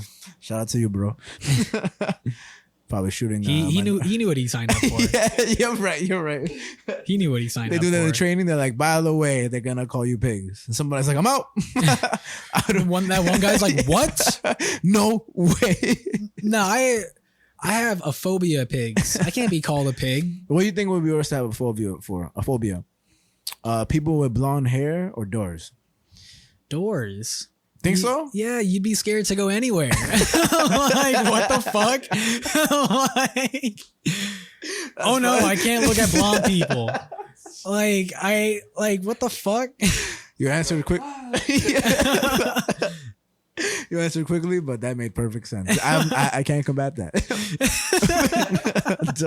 What was that dumbass question that everybody talked about? How many more of there are? Wheels or doors? Wheels or doors? Yeah. What do you say, world? What do you say, Javi? I forget what I said. It's doors. It's doors. Yeah, he said wheels. Yeah. I said wheels. I don't even remember. I might have said wheels, but I'm switching it to doors because of my question. In my head, I thought I said doors. Doors. I don't know. That's a dumbass question. Like, is there more remotes or water bottles? I said doors in the earth. Mm-hmm.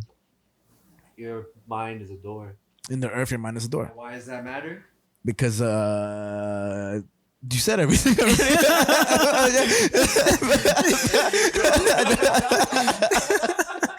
God damn it. I was like, what the fuck did I miss? Just starts thinking the theme music. Let me go pee. So yeah, now we're on the second topic. I'm gonna move your back a little. Yeah. All right. So yeah, please. Thank you. So what's up? The second topic, again, the second I saw this headline, I pulled this from Reddit. I forgot it already, so you gotta let me know again. What was the second topic? So, because we talked about it recently in the show of the guns. Do you think they'll ever cancel live events in due to fear of things happening at these events and safety and whatever? And I said, nah, I don't think so. And it happened. Boom. So point to Frankie. And that's the way the news goes. No, man. Just end the show right now. Be out. But so I'll read the headline for you again. Atlanta's Music Midtown Festival canceled after court ruling made it illegal to keep guns out of event. Okay. And this article is a little interesting because it wasn't written super well. Mm-hmm. There are like some typos here and there, which were interesting. Sus. But it was reported by other like sources and stuff like that. So like it is a legitimate story. The biggest reason why I wanted to point that out is that in the headline they spell canceled with one L, but throughout the article they use canceled with two L's. You can spell it both ways. I know, that's why I wanted to bring that up. Okay, nice. Because ever since you told me that, I was like, wow. It's mind-boggling, right? Like English. Yeah. Can you even? Apparently not. Words hard. Words are hard. Word hard. We're hard. Word hard. But sometimes we go. Sometimes we're good and sometimes we bad. Okay. So let's go on to this gun talk. So the long-running Music Midtown Festival at Piedmont Park in Atlanta, which was scheduled for September 17th and 18th with headliners like My Chemical Romance, Future, Jack White, and Fall Out Boy, has been called off. All deserve to be shot. No, I'm kidding. I'm kidding. Wow. Yikes. I don't know who Jack White is. The guy from the White Stripes. Okay. Just him performing them? Yeah, like the White Stripes broke up years ago. Oh, so he's just the white stripe? Sure. Gotcha. I'm curious if you know this about the White Stripes, but they're a brother and sister duo. Oh, I didn't. I think I might have heard that like in passing. I don't know, but no, I couldn't say that. That's crazy. Yeah. That's pretty. Just like Billie Eilish and her brother. Yeah. Nice. Weird. But so the likely cause are recent changes to Georgia gun laws that prevent the festival from banning guns onto the publicly owned festival grounds. The quote that they put out says, "Hey Midtown fans, due to circumstances beyond our control, Music Midtown will no longer be taking place this year. We were looking forward to reuniting in September and hope we can all get back to enjoying the festival together again soon." And they posted this on their website. The owner of the event, Live Nation, didn't provide any additional details for the cancellation. Pro-gun rights groups had been emailing and posting comments on the festival social media page for several months, hinting at this potential legal challenges from any gun groups. And following a 2019 ruling that expanded a 2014 Georgia law that critics had dubbed the Guns Everywhere law. Okay. So they're able to bring guns everywhere. Pretty much. Makes sense. Makes sense. The law, officially known as the Safe Carry Protection Act, expanded Georgia's already permissive gun statutes to grant residents the right to pack heat in bars, churches, schools, and other private businesses with the owner's permission. This also expanded gun carry rights on publicly owned land, like the city-owned Piedmont Park. Although there was no legal consensus on whether or not the law applied to private events on city property, like Midtown Music. And that changed in 2019 when the Georgia Supreme Court set new rules on what types of businesses could and couldn't bar guns on publicly owned land. And this part of the article is a little confusing. But they say that 5 years earlier. So I don't know if they mean 5 years earlier from today or 5 years earlier from 2019. Okay. But they say 5 years earlier, a Georgia gun rights group filed a lawsuit against Atlanta Botanical Garden after one of its members was briefly detained for attempting to openly carry a holstered pistol into the garden, which is publicly owned land. What a place to bring a pistol into a garden. So peaceful. Fuck these laws, Imagine he's like, the flowers. He Caress the flowers. He goes in to smell them a bit, and then a bee pulls up. He's like, yeah, yo! Protecting myself. First Amendment. That fucking bee was about to come at me. That's self-defense. Kyle Rittenhouse, bro. The Kyle Rittenhouse of gardens. All right. But so as part of the 2019 ruling, Georgia's High Court set a test for how the State Carrier Protection Act was to be enforced by private businesses using public land, and that businesses and groups that held certain types of long-term leases for state-owned land could legally bar guns, while businesses with shorter-term leases could not. All right. Pretty much meaning that the ruling favored the Botanical Garden, but it created legal issues for festivals like Midtown Music Hall that held short-term leases for city parks sites. And just a little quick thing, but the festival launched in 1996 by Atlanta-based music promoters Alex Cooley, Peter Canlin, and Alex Hoffman. And since the beginning, they've always banned attendees from bringing guns into the event. Yeah. And something that that the article tried to mention, but it's a little confusing, and someone on Reddit said it better. Nice Reddit. Go share Reddit. But a lot of artists also have in their contracts that they won't perform if there are any guns. Yeah, I think that just makes sense, man. I don't know, like, it just seems kind of wild to have a bunch of. I know I'm all for like the responsible holding of guns and stuff like that, but just at festivals, baseball games and stuff. I mean, it already is a risk in itself to have somebody just barge in and shoot up a spot. Just to have a bunch of drunk people carrying their guns around just doesn't make a lot of sense. Yeah. That, or unless you like stop serving alcohol. But even then, people imagine. Yeah, people would drink alcohol beforehand. Imagine you stop serving alcohol. Imagine they stop serving alcohol. Oh my God. It'd be a tragedy. It'd be a spectacle. Hell yeah. Yeah, man. But so while the 2019 ruling by Georgia Supreme Court made it more difficult for private companies to deny licensed and armed citizens access to events on publicly owned land, it did not give the city of Atlanta the authority to enforce this decision or force the festival to allow guns into the event.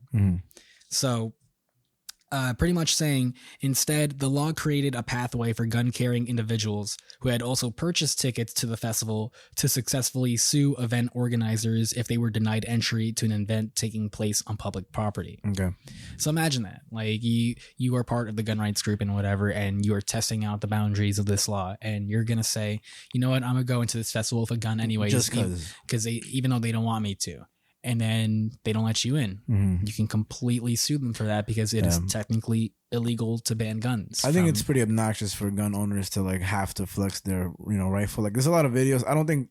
Look, I know it's your right and stuff, but there's a lot of videos of people just purposely walking around with like a fucking AR-15 or like a fucking just crazy gun, and they're just wandering back and forth. And then the cop goes up to them. They're like, "Hey, you're scaring people," and they're like, "It's my right." And like it is, like technically it is. You have the right to protest, your right to bear arms, and this and that.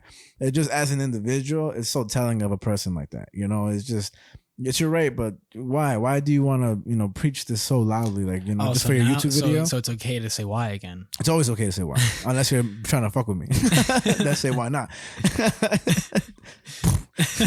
But yeah, I just think it's one of those like just self-image things. Like, you don't care about your right, you care more about your self-image for your YouTube video, for being obnoxious, for just making more work for officers that, even though it's your right, they're still gonna get complaints from people, and they can't just tell people who are scared like, oh, it's his right. They can, they're more than welcome to, but some cops are just trying to help too. And it just makes more unnecessary work. Yeah, it's just messy. Yeah, definitely. But so additionally, local authorities are typically involved in security for large-scale events like the cops that you were just mentioning, and likely would not have been able to enforce an illegal gun ban, so the festival would have had little to no backup to keep guns out. So it doesn't matter who Live Nation went to, there'd be no way to like ever go about this successfully. And so they say canceling the 2022 festival gives Live Nation an additional year to weigh its options and potentially move the event to privately held land or to lobby the state legislature to update the law. In response, gun right groups are also refining their own strategies for expanding gun carry rights into concerts and festivals and have begun identifying other Georgia events and venues on public land to test the boundaries of Georgia's gun laws. This quote from Reddit, which I just absolutely love, and this kind of ends the article. This person says, "So if I go with a backpack, will they sift through my guns to make sure I'm not bringing any outside booze or drugs?" yeah. And I was thinking about, like, what if I brought a sword? You know, what if I brought a sword or a fucking, you know, one of those like sticks with the, you know, spiky ball at the end that you just swing? You know, like, what weapons are limited to that? You know, like, I know those are like physical weapons, you know, like brass knuckles, but you're right. Like, that's perfectly said. It's just, no, you can't bring this weed, you can't bring this ecstasy, you can't bring, but don't you. Your gun is fine. I just it just seems a little wild. Yeah, man. Like, I was really curious to see what you were gonna think about this, because it's like, you know, I know you're pro guns and whatever, so it's like I was really curious to see what you think of guns in an environment like a concert or a venue or a festival or just something like that, because like, you know, I don't like guns, and so it's just like the fact that reading that sentence of illegally banned guns, I'm just like, that's so. Oh my God, it's just so weird to me. But just to like put it ideally, like if ideally all the gun owners were responsible or are responsible, which you can't really say because, you know, the U.S. sells guns to pretty much anybody, you know, that's where you kind of put it kind of like weird. Like, I don't know, maybe if you have a gun, you can't buy alcohol, but even then you could just drink. That's my biggest concern, is that people do drugs at festivals. People like really get intoxicated and they wild out. And some are irresponsible carriers. Like, what if somebody like pickpockets your gun and they irresponsibly use it, you know? And what are you gonna protect yourself with a gun that just got pickpocketed, you know? And imagine shooting, like, to defend yourself into a crowd that's gonna, you know, hit somebody else from behind you. I think it's something that, you know, you should just, if nobody has them, like, you can own them, but just don't bring them into a crowded area where you're like literally, like, imagine like the Astro World with Travis Scott. Imagine they all had guns. Yeah. I mean, it would just be a fucking mess, you know? And yo, what'd you say? and Travis Scott was like, I'm out of here. I never cared about you motherfuckers anyway. To me, it just seems like an outlandish scenario where you would want to have your gun, you know, and I guess with people, they will always want to. But again, that person in the mall in Indiana who's about to shoot up a whole food, you know, area of the mall and was killed by somebody with a gun, or a responsible gun owner who had used his gun recently, you know. And I mean, I don't know, thank God or whatever for him, but like, he saved a lot of lives. You know, people who were in that cafeteria with all of them, you know, were thankful for that person for existing, because there was one person who was using it probably with their, you know, they got to buy it with their rights and stuff like that, but they were irresponsibly using it, you know, and they were so young. But then somebody who's responsible counteracts that. So it's just one of those things where, yeah, you can get rid of all guns, but I still think if you do, the ones that have them illegally will always be there. But you can't get rid of illegal guns, and you just kind of put everybody else in danger. There's a. I mean, I'm not trying to make this whole gun conversation, but there's a video recently with some shop owner who's like old as fuck. Somebody came in with a fucking assault rifle to their shop, and they were like, you know, get on the ground, this and that. This old person, I put it in the video. He took out a shotgun. He shot the guy through like the glass, and the guy yells, "Ah! He just shot my arm off." I think I sent it to you. Yeah. He just shot my arm off. He just shot my arm off. They asked the community what they thought about it. Everybody was like, good thing that he was able to protect himself, because otherwise it would have been 3 people with weapons up against this old person who can't physically protect himself, and his business is going to be ruined.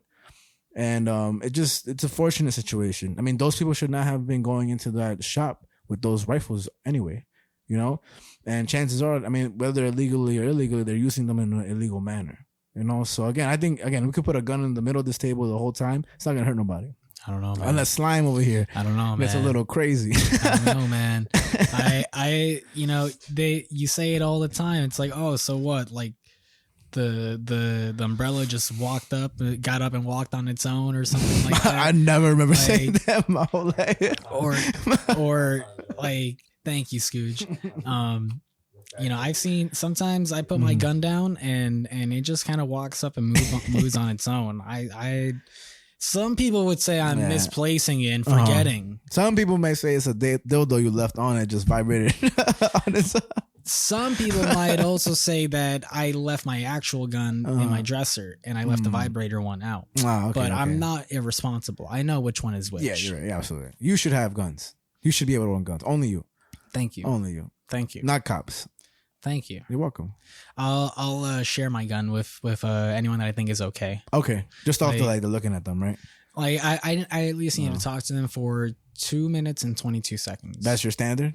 Yeah, 2 minutes 22 seconds. That's what you have with me. And if I like you enough, I'll let you borrow my gun. I think that's fair. I think that's the answer to all gun violence in America. Hey man, just speak to Javi. Just speak to me, man. Just speak to Javi. And half of that time I'll probably be taking a hit, so it's okay. They just shoot you.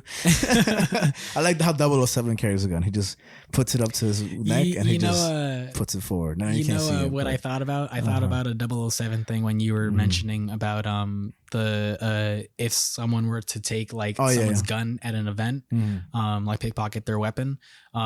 There's that scene in the one before the last one, I think it was Skyfall.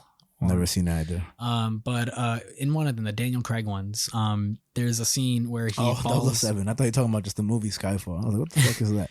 But Skyfall is 007. What are you talking about? But no, but is it like 007 Skyfall? Yeah. That's what I mean. It's not just Skyfall, you know? Yeah. Whatever. That's what I mean. Anyways. All right. Anyways. Fucking he's like he fights someone in like a lizard pit or something like that, and they take his gun and they're about to shoot him, but the gun has like fingerprint identification, so he can't shoot James Bond with his own gun. As fuck. That's the future. But you know it's also funny about that scene? Have that, I think so. What's up? When they filmed that scene, Daniel Craig had these gloves that he really, really liked, and so he wanted to keep his gloves on for the fingerprint. For that, he just wants to keep the gloves on for the scene. He was like, "I look cool in these gloves. I want to wear them in this scene." What a douche! And so, what a 00 douche! And so, once they shot the scene and when they were editing it, they realized, wait a second, this can't really work out if he has the fingerprint identification gun and he's wearing gloves. So they CGI'd his hands over his gloves. Yeah. And if you look at it, like his hands are just wonky. Bigger. Or just like they kind of look like mitts. Yeah. Take off the gloves, Daniel Craig. They're not that nice. You think no, they're gonna remember the gloves from the movie. Trust me. We're gonna get a fucking Oscar or whatever. Yeah. Yeah, fuck Daniel Craig. Just a little fun fact for you. That's cool. Did you know that Walt Disney smoked a shit ton of cigarettes? Yeah. And when they put his pictures up in Disneyland, they removed all cigarettes out. So it's just pictures of him with like this, and there's no cigarette in his hand. I didn't know that. I'm surprised you knew that. Well, that's my fun fact of the day that you just ruined. It's what I do, man. I see. I don't know if you gotten this far in Adventure Time. I have an approximate knowledge of everything. No, I haven't. I've only watched up to like episode 6 or 5, but they're so good. Such a good fucking show, man. I said that my friend said this in another episode, but he said that this show will be studied in the future for like so long, just because how good it is, and like they're throwing a lot of little jabs in there for like adult jokes and stuff like that. But I wonder what they think about the gun control laws. I wonder what Finn thinks. Finn probably turns Jake into a gun and then shoots Princess, whatever her name, Bubblegum. Yeah, nice. I know my shit. I feel that story is just so unique in its stupidity. I just think Atlanteans are just bugging the fuck out. They're just trying too hard. Little try hard, vibes I'm getting. And yeah, man. I mean, I would not want to be at a festival and see some motherfucker with a shotgun. I'm just like, whoa. You wouldn't be like, oh, let me see that? No. He just points it at my face. Look, if you looked on the barrel, fuck it. Nah, if man. You look really closely, you can see the bullet. Yeah, bro. That shit is crazy. Because then, I mean, there's just nothing else to say. I want to keep putting input, but then it just veers towards like gun laws and stuff, which I don't even have a big stance on either. I just think those guys are retards. that's my biggest stance on the whole thing. And women to be gender. Okay. And they and them, everything. You seen those videos of Matt Walsh asking people what is a woman? No, I haven't. They're very, very interesting videos, and a lot that's going around on YouTube. OD, and a lot of people, obviously get upset because they, it's a thing that happening now where like even if you speak about like trans, if you just say the word trans, everybody's already like, oh, we're gonna get mad at him. You can't even have a discussion no more. But he asks people who are trans, who are this, that, all that stuff, gender, was it non-binary, that stuff, and he just asks like, what is a woman? And even like a professor of gender studies or some, and they all just have like stumbling answers that just kind of remove their point, you know, and you can have a stance on it at all, but they're very good videos. Matt Walsh, they're very, very good videos. He even speaks to government and everything, and he has a great voice for the idea. And Javi, what's a woman? I would just say, if you think you're a woman, you're a woman. All right. But what is a woman? Someone that thinks they're a woman. I don't know, man. If I say I'm a woman, then I'm a woman. All right, but you're a human, right? Okay. So what is a human being? Human being, you have organs and shit like that. And so whatever. What is a woman? I mean, if you're talking biological, I'm just talking like what your definition of a woman is. Like, instead of being like, oh, human is a human, right? Like, I think I'm a cheetah. If you think you're a cheetah, you're a cheetah. You're a cheetah. Slime thinks he's a cheetah, and he is one. No, I'm not even trying to. That's such a b-hole that it's fucking ridiculous. And I'm not trying to get all political and stuff, but it's a hard. If you ask my question, I'm just be like, I'll answer later, because it's hard. It's a hard question, and a lot of them, like a lot of the people that answer are just stumbled up because they kind of don't provide an answer. They just kind of just avoid the question. It's very interesting. It's like a trending thing that's happening right now and stuff. And yeah, I mean. Yeah. Me just saying, like, if you think you're a woman, you're a woman. Right. I think gender is just kind of fluid. Like, you could do whatever the fuck you want to your body and like say whatever you want. Like, true. I don't give a shit. He says I just want to go on this little rant. He says the idea like, my pronouns are handsome and brilliant. So whenever you refer to me, like, you could only refer to me as handsome and brilliant, And then a lot of the argument is saying how, you can't just make other people deem you this if they disagree with you, and you can't force it into law for it to be, because it's one thing to deem yourself as one. And I'm not. My stance on trans is, whatever I said in the past. I'm not going to reinstate it because I already know my stance. What I'm trying to say is that, and watch the old episodes if you want to find out. Little plug. And the whole idea of what a lot of people are saying, which I think is important to this, because I know it's a beehole, but to say that you are one thing and to have other people, call you that is, it's a choice for the other person to make, But to force into politics is changing how the vocabulary is used and how we can decide how we're deemed, It's just interesting. It's an open door to conversation that we're not going to have right now because way too serious and way too touchy. What I want to bring up as a beehole? Oh. So last episode, we talked about cancel culture a little bit, and then we also talked about Alex Jones. All right. So imagine this. I'm sitting down, I'm editing the episode, and I'm listening to our little conversation about cancel culture. And I brought up like the idea of that, like, I guess it's a little necessary at times because sometimes they find things that we wouldn't find otherwise. And your response was that, oh, well, that's why we also have journalists and whatever and this and that. Yeah. And later in the episode, when we started talking about Alex Jones, I said, I think maybe a more like cleaner way for Alex Jones to go about this is why doesn't he do this as a journalist? And you said, well, he's an investigator. Yeah. And I just found that so funny of how we basically like switch places for two different like big groups. That's a podcast. That's a fucking podcast. That is pretty funny. Man, it's just Alex Jones is so weird, man. He's such a fucking interesting person to get into, because he's such a crazy guy. And if you watch a little bit of his lawsuit and stuff, he says the craziest things. I just think he's portrayed in a very bad light because it's so it looks bad on you for any network to speak against the parents that lost children in Sandy Hook, just as not your own like stance, just in the sense of how you are as a company, because say like CNN says, well, Alex Jones makes some good points. The next day, CNN is for Alex Jones and they think that Sandy Hook, the parents are wrong and this and that. When it's like, no, like I think there is room for his argument there, like in terms of free speech, in terms of, the specifics of what happened, what he said and what his mindset was. Again, I don't know what's going to happen with the trial. Well, I think that's definitely why the videos are out. Yeah. Watch it for yourself. No, I've seen the video. Judgment. That's true. That's very true too. And I think one big thing that he constantly says is that they're editing the video so much to the benefit of the people that lost their children, which of course I think they're going to win. I think they're going to win because Alex Jones seems to be digging himself in a hole.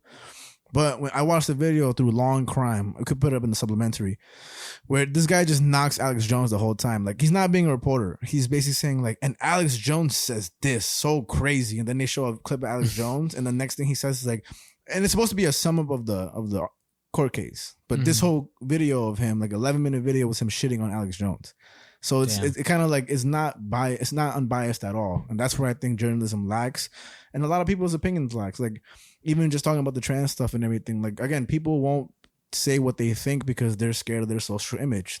I'm sure there's a lot of gaps that are to be filled. And, you know, when you even bring up like biological or this or that, like there's room to all that conversation. But the danger of today is saying, oh, you can't have that conversation because you're a bad person if you even think that way, you know. And just like guns and everything, I mean, there's not a right or wrong, you know. We laws and this is just to get like, you know, all hippie, man, but like good and wrong, good and bad isn't a real thing. Like laws are just what they happen to be when they are during the time we live in, you know. It's just popular vote, really. And government. So you just want to like smoke weed and just like fuck the man, and man. just like live on your own and just be like, definitely not. Just you know, there's oh my god, there's this I'm forgetting her name. I hope I can try and remember her name. Idris Elba. I know it's a guy. Nope. There's this amazing author who wrote this book or this like biography book or something like that about living with a bunch of hippies pretty much during the 70s in California. Yeah. And it's just you mean all of Williamsburg? Oh, yes. So I can't think of it. It's just such an amazing insight into like the mindset and culture of like the hippie like era and stuff like that, and just it was such a great fucking book. Fuck, man, I got to try and find that book if I remember her name. I think her name is like Jones something. But hippies mindsets in regards to what? Just like culture, society, or just specific like just all the trend, everything, right? Like she lived with them, so it's just the book was just like basically a slice of their life. I think hippies are very important to like society too, though, because you need that outlier as well. You know, somebody who's gonna take a stance on things that are very sensitive, and you know, like hippies. I don't think it's a bad thing. Just the negative bad things that come with them, you know, like South Park, how Cartman hates hippies and everything. I don't know if you've seen that episode of South Park. I don't think so. It's so funny, man. He just hates all the hippies. He always hates hippies. But I think everybody has a little bit of hippie in them. But now I think people have some dictatorship in them as well, portrayed as cancel culture and caring, you know. But, you know, like I've seen so many people just say like, oh, I hate white people, or like, I hope this person dies because they were mean to this person. And it's like, whoa.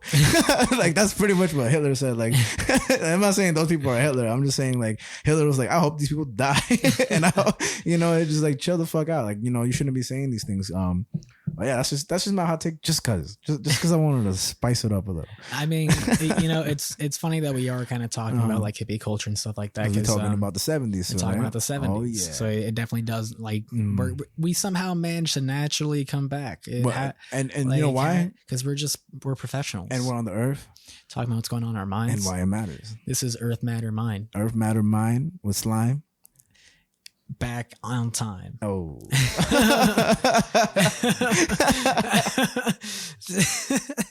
Yeah, man. I don't know. That was a segue, behold, all that stuff. But you know what? It's okay. There's 3 beeholes in here. We met on 3 beeholes. Yeah, we met the beehole criteria. I feel like we haven't gone on too many beeholes recently. Really, we haven't. I think we've been kind of focusing on news, and that's what it's about. That's what it's about, beeholes. But my mom actually said, whoa. That's actually kind of funny I said, you know, beeholes, and you're like, oh, my mom. I can see how that's funny, but good, because you don't laugh, and I was like, whoa. No, our A.M.C section, I have a point just like that, which I won't give away now, but there's literally what just happened now is a song I want to talk about later. It's album section. But what I was gonna say is that my mom said that because of my hair recently, because of my afro and everything, that I definitely look like a hippie, and I'm like, nice. Let's go with that. You got a Ben and Jerry shirt. You got the LGBTQ colors, even though it's just different colors. They stole the rainbow. But fucking Cameron at work, I told him about that, and he was like, "Oh, like, bet you like the Beatles," and I was like, I mean, that's kind of stereotypical, but yeah. Who doesn't like the Beatles? You know what? Nerds. Oh, you're a hippie? I bet you love Come Together. Fucking nerd. I bet you love Peace. Sorry. You know? I love that episode of It's Always Sunny, which I have seen. Nice. Where what I'm forgetting their names. Dee's brother. I forget. Dennis. Yeah. He starts dating a hippie chick, so he starts like getting into the whole like groove of it, and he tries to like hold down a tree, but as soon as they bring the bulldozer, he's like, "Fuck this! You guys are dumb." There's an expression in that episode where he says, "Oh, would you like some of my kind bud?" You know what that is? So kind bud is supposed to be like weed you're willing to share. Apparently that's an old term. I didn't know that. And because they kind of reject him as a hippie, he dresses up like one. They're like, you're not a hippie, man. He wears like the Rasta hoodie or something like that, like a old bag, like a reusable bag. And he's like, oh okay, I'll just be going with my kind weed. And they're like, oh bro, come over here. And then I don't know. That's pretty funny. I didn't know that was a term. I looked it up. I was like, why am I laughing at this? So last topic I got for you. Last topic. Hold on 1 second. All right, guys. As CFO, you gotta cut out the slime talk, all right? Nah, we might up it up. Our ratings are through the roof right now. We're back anyway. Slime is drinking some water, and we are back. You know, he's slimy. He's got to stay hydrated. Slimy. That's how you say slimy. I mean, if he's not staying hydrated, he's gonna be gunk. That's what I'm saying. And check out Slime's. You don't want to be gunk. Check out Slime's YouTube channel and Instagram. Escutia Runs, spelled ESCUTIA. I thought it was Slime Runs. Oh no. It's gonna be that now. Okay. But you can catch him at ESCUTIA_ runs, like running away, but with the S. Slime. Can you spell that for me? Nah. It's too much work. I'm not here to spell shit. I'm here to talk. Spell phlegm. PHLEGM. Bitch. Nice. Someone just asked me that yesterday, and really? I spelled it correctly. Nice. So I was like, let me just throw that out there. Usually I'd reject that proposal that I couldn't spell. And I said, let me flex a little. Let me flex my spelling skills. I hope somebody thought it was F. You striving person to become a better speller. That's what I'm saying. Yeah. Way to save yourself, buddy. Got to, man. Got to. In this climate. Any thoughts, Slime? You've been here for a bit. What's up? Anyway. So, last topic I got for you. Last topic. Headline again reads, in the late 70s, teen punks ruled New York. These are their stories. Nice. And I would love for you to guess which of these articles so far is my New York Times article that I usually like to bring up. This one. It is. Nice. There are some pictures I want to show you that I have in the article, and it would have there'd be no way I could hide that. Just because the second one you said was badly written, right? But canceled one and they whatever. And the first one was Nope. No, Nope was our first topic, bonus topic. The scientific pig. That one seemed too sciencey. Well, the New York Times did cover it. Oh. Nope. Whoops. All right, so there's two of them in the New York Times. Well, no, I just didn't. The article that I used for the scientific one was from NBC. I think you're a big fat phony, actually. I literally said it that today I saw that the New York Times released their article on it. Oh, okay, but I meant amongst the three. It's kind of like what's the process of elimination? Yes, that's what happened just now. So this is a pretty good article. Right. It's not too long, and I'm just gonna kind of go down it, like sort of read it out loud, just because it really tells a story more than anything. Okay. And if I were to write down notes for it, it would just be whatever it says. Okay. So the article starts off for letting you know that it starts in 1977, something that they determined the first generation of New York City punk and alternative bands, and that had moved on to larger venues and the international touring circuit. The thrash of hardcore was still a few years down the pike, yet the storied music venues of Manhattan were alive and allowed of excited underage patrons. They passed their days at Stuyvesant High School. They came from the High School of Performing Arts in Murrow. They went to Friends Seminary, Walden and Dalton, and to Brooklyn Friends too. Some were dropouts and runaways. Some were even from the suburbs. Almost all of them were under 18. Over the next few years, they spent their nights creating their own rock scene, playing aggressive, witty, sophisticated, and intense pop and punk for fellow teenagers in places like CBGB, Max's Kansas City, Hurrah, and TR3. These weren't the all-ages shows that would become commonplace in the city a few years later. This was a unique moment in the city's musical history that changed the lives of many of the artists and audience members who were there. Though their stories have gone largely untold, imagine an upbeat Lord of the Flies, styled by Manic Panic and thrash and vaudeville. The article continues. The ranks included Eric Hoffert, who did 4 hours of homework from Bronx Science each weekday, then practiced his guitar for 4 hours. Weekends belonged to his band, the Speedies. Arthur Brennan, a 16-year-old from Groton, Connecticut, who regularly hitchhiked 20 miles to the only newsstand where he could buy magazines that covered new music, he renamed himself Darvin Stagger and ran away to New York City to join a band. And Kate Schellenbach, a ninth grader at Stuyvesant, who had heard a rumor that groups her age were playing the most famous music clubs in the world just blocks from where she lived.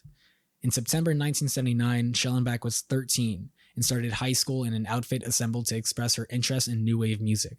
Over-dried painter's pants from Unique Clothing Warehouse, white go-go boots from Reminiscence in the West Village, a bowling shirt, and an Elvis Costello pin. She says, I remember going to the girls' bathroom, and this girl, Nancy Hall, who was the coolest, was sitting on the sink. And Nancy suggested that Kate go see a band playing at CVGB later that week called the Student Teachers. The arty pop combo included a female rhythm section featuring some kids from Friends Seminary, and somewhat improbably the rather distant Mamaroneck High School. She says, if I hadn't seen the Student Teachers that fateful night, I might never have been a drummer. And Schellenbach, who actually the following year founded the Beastie Boys, helped found the Beastie Boys in 1981. Nice. And she went on to form Luscious Jackson. She says, seeing Laura Davis play drums, seeing Lori Reese play bass, and how exciting the whole scene was, everything about it made me think, oh, maybe this is something I can do, she added. These people were still in high school. It seemed attainable. And this is a pretty cool picture of student teachers that kind of inspired her to become a drummer. Oh, so the students and teachers, or that's both? The name of the band. Oh, student teachers. Okay, nice. All right. So yeah, it's just the pictures here just seem so like it's like such a time period. Yeah, so I mean, cool. Even the stories you're saying right now, just I don't know. I think today. Okay, I'm not going to shit on music today because there's just so much of it and there's so many outlets to express it, like social media, word of mouth, and this and that. But right now, there's room for promotion everywhere, and there's so many startups, everything, just because we have allowed that, the more we go older and the more we emphasize creativity. There's this, I think, disgusting gap where funding, and it probably is still happening today, where funding wasn't so focused on the arts in school and stuff. And I don't ever understand how that could ever be when so much science, really just upholds the idea that you should be able to promote arts because it does stimulate, people amazingly, and it's kind of a shocker that we have always had huge bands and movies and these incredible arts. And we're going to tell kids, oh, you don't need to do that. Like, you just got to focus on math, English, and science. And we're not robots, and the education system isn't perfect, but this is a cool story to I don't know how we can always suppress that. Because it's sad. And there's kids today that emphasize music and stuff so much in class. I mean, again, I said this a long time ago, but kids, when they're sang to, they tend to learn more vocabulary than when they're, spoken to, I mean, a mixture of both is incredible, but that just speaks for itself. I can't believe there was a time period where, if there is still one, that sucks, but just suppressing the arts because it's so crucial. It's just the funding for it is so limited also that when it is allowed, there's no room for expansion or true emphasis, Yeah, I mean, definitely during this, they weren't being suppressed at all. These were kids. Yeah. They had all the freedom to just go out and do this shit. Yeah. And the article touches on that later, especially sort of touching on the setting of New York City during the 70s, how sort of wild it was. Drugs. It's just New York City was a completely different place during the 70s, and it's just something that we won't ever be able to really get a good hold of. I mean, even the 2000s to the 90s to the 80s, 70s. I mean, every decade is gonna be just a shitload of change, and I mean, it all comes from something, and that would be cool to investigate the 70s overall. If we ever do the history episodes, we can do focus on a certain decade of the world, even just outwards, because this is happening in New York. But again, music is happening everywhere, always, and forever will be always happening. Yeah, I mean, even when I read this article, I always knew that New York City had a punk scene in its history. Yeah. I mean, New York is music. Yeah, and specifically, the punk scene in New York City was in the Lower East Village. Specifically, St. Mark's is a pretty popular spot. Makes sense. And the article even says that later, but I'll go on. It kind of what we're saying now. The article says the timing was perfect. This was the first generation to grow up with punk as the status quo, not the exceptional rebellion. This quote says, part of the call of history was that you weren't supposed to just listen and take it in. You were supposed to listen to the conversation and form a band yourself. This was said by the Student Teachers keyboardist Bill Arning, who is now a prominent gallery owner and curator. He continues to say, of course you were supposed to form a band. It didn't even seem like it was an out there idea. Why not, people? Deadass. But the key groups in the movement were the glam bubblegum speedies, a high concept bunch of overachieving teens, plus 2 very slightly older members who, quote unquote, wanted to be the fusion of the Beatles, the Sex Pistols, and the Bay City Rollers. According to the founding guitarist Gregory Crutzen of the Student Teachers, who played art pop with I don't know how to pronounce this word. Elegiac. Spell it. Elegiac. Damn, you know what the fuck? Elegiac? Elegiac? I don't know. Whatever. I don't even know what it means. All right. But touches reminiscent of Roxy Music and the Velvet Underground. The Blessed, which is they specify is with 2 syllables, so not blessed, just blessed. Who were the first, sloppiest, and most fashionable group on the scene. And the mega poppy mod group, The Colors, who, like the Speedies, were enamored with bubblegum music and were mentored by Blondie's drummer Clem Burke. And other bands on the edges of the movement included the Stimulators and Miller and Sloan. If the core bands in the teen punk scene had anything in common, it was an affection for big choruses, flashy, colorful clothes, and near arrogant certainty that the empowerment promised by punk rock was now theirs to inherit. This quote by Nicholas Petty, he says, "We didn't know any better." And in 1977, he was 13 and started calling himself Nick Berlin, and he became a co-founder of The Blessed. He spoke to the Times and before attending a funeral for another founding member of the band, Howie Pyro. So rest in peace, Howie Pyro. Rest in peace. But last month at the Bowery Ballroom in Manhattan, Pyro's inheritors, including D-Generation, Theo Kogan of the Lunatics, and Brian Fallon of the Gaslight Anthem, paid tribute to the New York mainstay for a memorial show. He says, "We thought this was how you lived. We would watch John Waters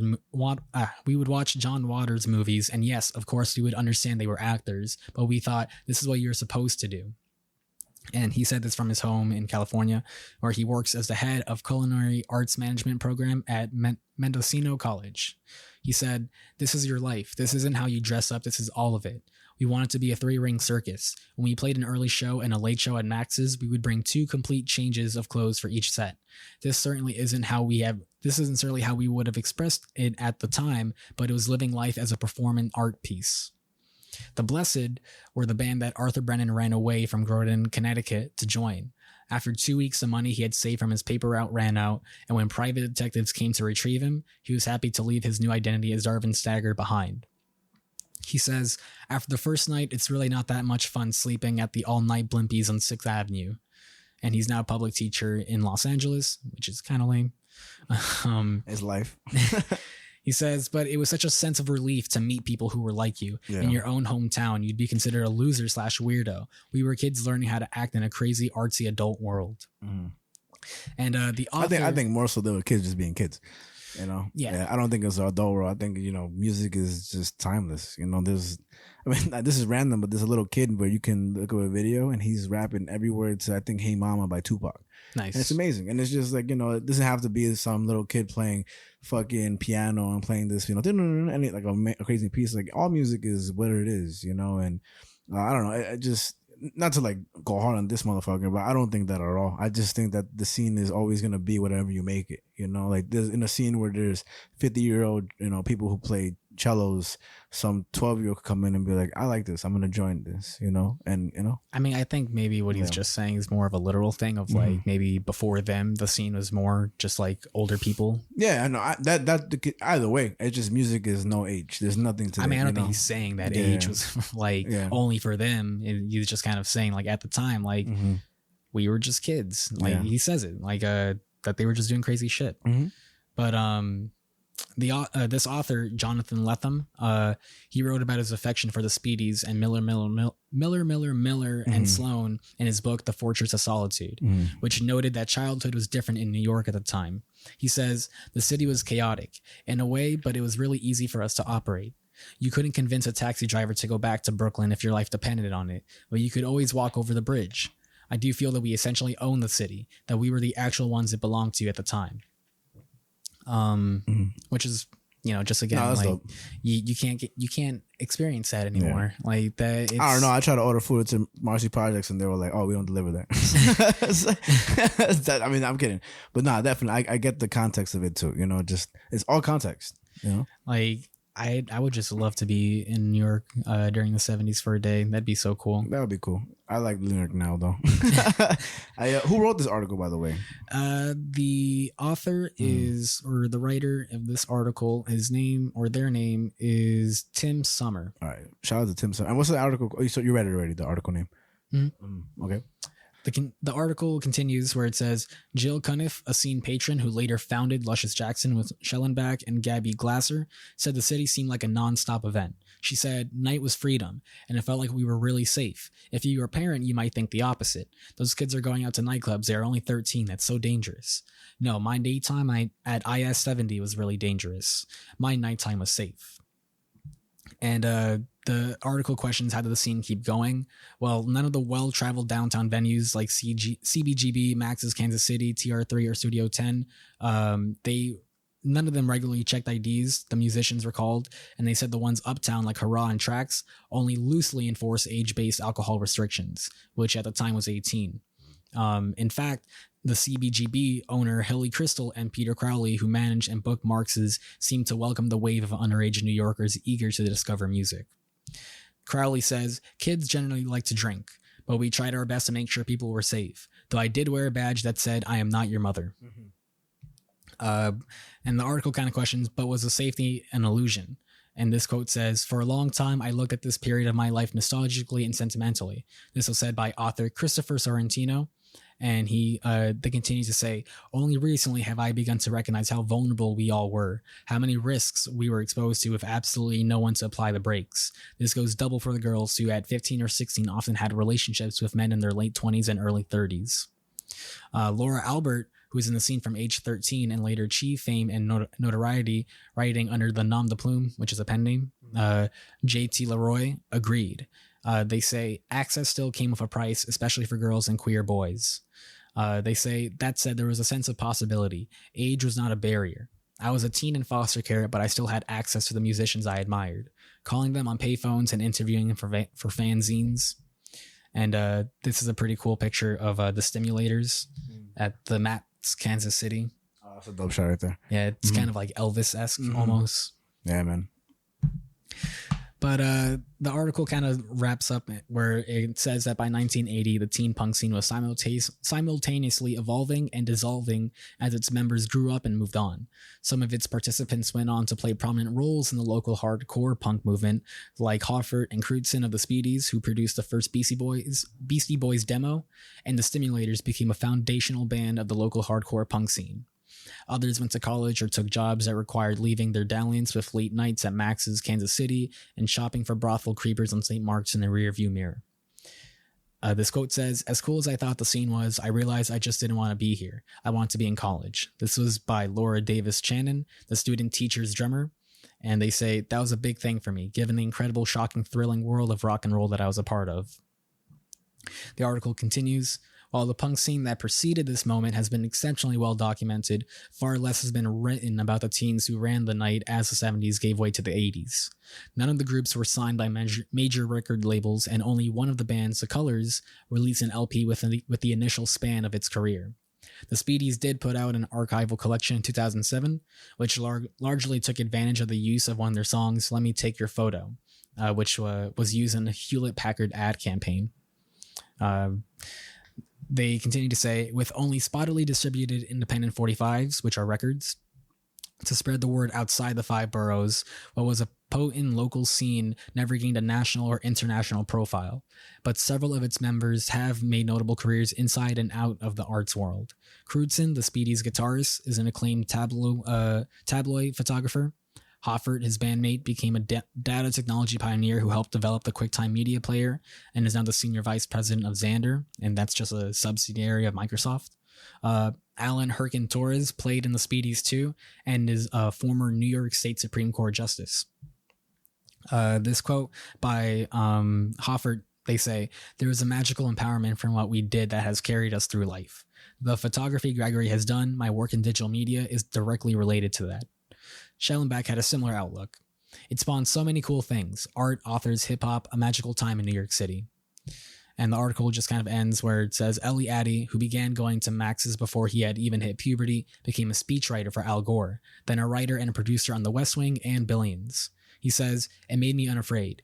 It made me realize your life can be anything you want. If you want to know these people, if you want to experience the music, even if it seems out of reach or not allowed, you can just do it. You can write your own story." Boom. That's dope. I think that's dope. And it, I mean, shout out to, what's his name again? Tim Sommer. Yeah, man. I mean, that's just like a documentary in an article. You know, it just really just captures a time period. And again, I do think that's irreplicable now. You know, you can't do none of those things today just because it's such a, you know, monitored world. You know, try getting a drink at a fucking Webster Hall if you're 13 years old. Try getting in. You know? Did I tell you about when I took Lucas to go see this band called Remo Drive? And they were super strict about the drinking thing there. Like, Remo Drive usually tends to bring younger crowds, and this was my first time going to the Music Hall of Williamsburg. Yeah, and I had gone there 2 weeks later to see Prince Eddie and the Hyena. So, and it was a completely different experience. Yeah. When I went to go see Remo Drive, they were super serious, like, better not get him alcohol. Yeah. They said it like 3 times before we get into the venue. They like drew the X's on Lucas's hands and shit like that. And I see in the venue, there's a lot of young people. Yeah. Like, they all had the X's on their hands and shit. And they were just so strict about it. Just put on gloves. Ha, bitch. Daniel Craig. Yeah, man. But when I went to go see Prince Eddie and the Hyena at the same venue, they didn't say anything about drinking. And I got Lucas a beer that day. Yeah, I'm pretty sure they, I mean, they care for sure, because, you know, you get fired if you sell it to a person with X in the hands. But it's just, that's why I think that article is so important. I'm pretty sure even up until the 80s and even the 90s, you know, it simmers down, but there's still a lot of craziness that happens. I mean, coke was prominent in the 80s like crazy, you know, and people are still doing all that shit today. Yeah, I mean, that's something the article doesn't touch on, honestly, the sort of anything drug related. I was pretty, like, to me, this article was very vague. Like, it wasn't specific. It kind of like covered this specific set of bands. And I mean, I get the message, you know, like they lived through a crazy time, you know, all this stuff. And now there are people in our world that live through this craziness that abide, you know, today's rules and regulations of the world, especially the city, you know. But I also think, like, yeah, there's so much specifics. I mean, how do you put the 70s in one article too? You know, you can't. You can't. But it's dope. And I would have liked it if they like ventured into one band and then expressed everybody else's, you know, thing within the one band and stuff. But again, there's just so much happening. And I think the thing is that it's still happening today too, you know, just not in the same sense. And again, without that monitoring of, you know, what's happening in the venue and this and that. But I mean, punk rock is always going to live, you know, within itself. Just same thing with rap and hip hop and jazz, even this and that, you know, how many depressed jazz players are on that piano, you know, watch 4th of July, Louis C.K. But this, I mean, the thing about music is that people got to be crazy to do it too. You know, there is a craziness that's ageless, I would say. I guess that's my whole point. Like, the craziness to be a musician is pretty intense, you know. And I think it's awesome. I think it's awesome that influence can carry on. But it's interesting to me that a lot of them ended up becoming just regular workers, you know, like just that's interesting. There's only like one person that like kind of stayed making music and stuff, and like that one band that only released one LP, which is interesting, and it makes me think of that song that I've mentioned to you before from Lagwagon, I think it's called "Gun to Your Head," something like that. Okay. But it's the song that I told you to show to David. Oh fuck, it's that. We'll show you David. He listened to the last episode. We said his last name. Man, he texted me. He's like, "Don't use my last name." That's pretty funny. I was like, "Whoops." No, he's joking though. I'm gonna pull it up right now because I think it's really important. It's from this band called Lagwagon. They're a really old band. They have this song from their album "Let's Talk About Feelings." Okay, what year? This album came out in 1998. Okay. Which is pretty close to the last uncanny. One. Oh, wow. Shit. I didn't even realize that. I never considered these two bands were out at the same time. That's wild. Even with the A.M.C section, I thought they were. I'll tell you later, but I thought I was way off. Not way off. I was kind of off with the year I thought it came out. You know what? I also think, just while you're looking for it, I just think that the scene was bigger than the involvivity, if that's a word. I don't think it is. The but what? Involvedness? Is that like the involvement? The involvement of the actual craft of music. I think the scene itself was actually just more enthralling. You know, it was more appealing to young children, you know, like go against the rules and this and that. And that's probably why they all became just regular workers, because they probably like not for nothing, but that article also kind of covers, you know, like underage sex and like a lot of things kind of soft-heartedly. You know, it kind of like, you know, it mentions that it's consequential to queer boys and like younger women who had sex with 30-year-olds. But I mean, find a 30-year-old band member that can have sex with a 15-year-old today and tell me now they wouldn't be canceled and stuff. So I feel like there's a lot of area for like b-holes, I guess, or like different articles that like kind of should show the, you know, the harsh light of that too. Because I mean, of course they're probably just having fun too, but fun is subjective, you know, and what a 15-year-old might think is fun could be tragic for them in the coming years. You know, that one decade of life could lead to years of therapy and you know, unresolvedness. Yeah, man, you know? I can't find these fucking lyrics. I'm not filibustering the shit out of this moment. But I do think that though. I think that there's a lot of consequences to that scene that's not referred to here. It's kind of like putting flowers over just an evil person. You know, it's kind of like there's a lot of things that were mentioned there where I was like, whoa, you know. You know, because what I wanted to find pretty much is that in this song they have a sort of sample where it's just this guy saying like, in your 20s you're rebellious and things like that, but by the time you're 30 you turn you mentioned it before, establishment. I don't think that either, but I think 20s you're developing, you're undeveloped half of the time, and then you're forward and you know, this and that. Like I think you are going to be a rebel regardless, you know, like you don't have the energy. I don't know, for these people they kind of turn government by their 30s. I mean, yeah, but that's them. I mean, think about how many of them didn't do that. I mean, how many of them were just in the article compared to the whole scene of New York City? You get me? Like they're a handful. That's what I'm saying. Like these are the you know, the focus of 5 or 6, and there's or like 7 or 10, but that can't capture a whole entirety of a scene, really. You know, like what happened to the people that worked there? What happened to the people that were in the crowd that they don't talk about? What happened to people that, you know, set up the sound system, that built there? You know, like just little things like that. That's why this article it only contains so much, and I think it was, you know, it was a good storytelling thing, but I think there's a lot of gaps that I would like to be filled, especially the one with the consequences, but also just I don't know. I think it would have been a little like more like interesting to see one band at a time or this and that, you know, like a series of these types of articles. So what's interesting that I'm finding here is that the sample from the song "Gun in Your Hand" by Lagwagon is a sound clip from a 1994 film called "Swimming with Sharks." And fuck, I really wish I could fucking find this shit. You can't type in the lyrics and find it? I do, but it doesn't. The lyrics don't show the sound clip. Microsoft words. Holly trash. I know, man. I'm a fucking cut. Are you on Google or are you on DuckDuckGo or some shit like that? I'm just on Google, but I also check Spotify. Spotify doesn't have the lyrics for the song because no one knows Lagwagon. It's a damn shame. Looking like you got to let that go, Javi. Yeah, I know, man. That's why you're trying really hard. We got a show to run. But you get the essence of it. You said like in your 20s you're a rebel, in your 30s you're this and that and everything. But the reason why I wanted to bring up this story is because I think it definitely relates to the A.M.C. section. Oh yeah, for sure. Just because we're gonna be looking at another punk band. And should we just dive into it? What do you want? What do you want to do? I gotta take a piss real quick. Let me take a piss real quick, but then we'll dive right into it. Here we go. Everybody starts licking me. Slurping you. Oh shit, and we're back. Slurping slime. Slime's getting slurped right now, and it seems like a big issue. He's getting slurped by Link, by the way, Javi's dog. And yeah, man. So now we can dive in after our little bathroom break. No bathroom break. We don't take a bathroom break. You're right. Yeah. This is full on the whole way through. At CFO, we don't do bathroom breaks. No bathroom. No, from here on out, no more bathroom breaks ever for the rest of the existence of the show. Yeah. Yeah, man. We don't play around. We don't. I'm being so serious right now. Shits are okay. You can't talk with a shit. Yeah, you can. Yeah? Yeah, you can. Think so? Why not? You know, every episode we've filmed, I've had to take a shit the whole time, and I hold it in for what's it called? Motivation.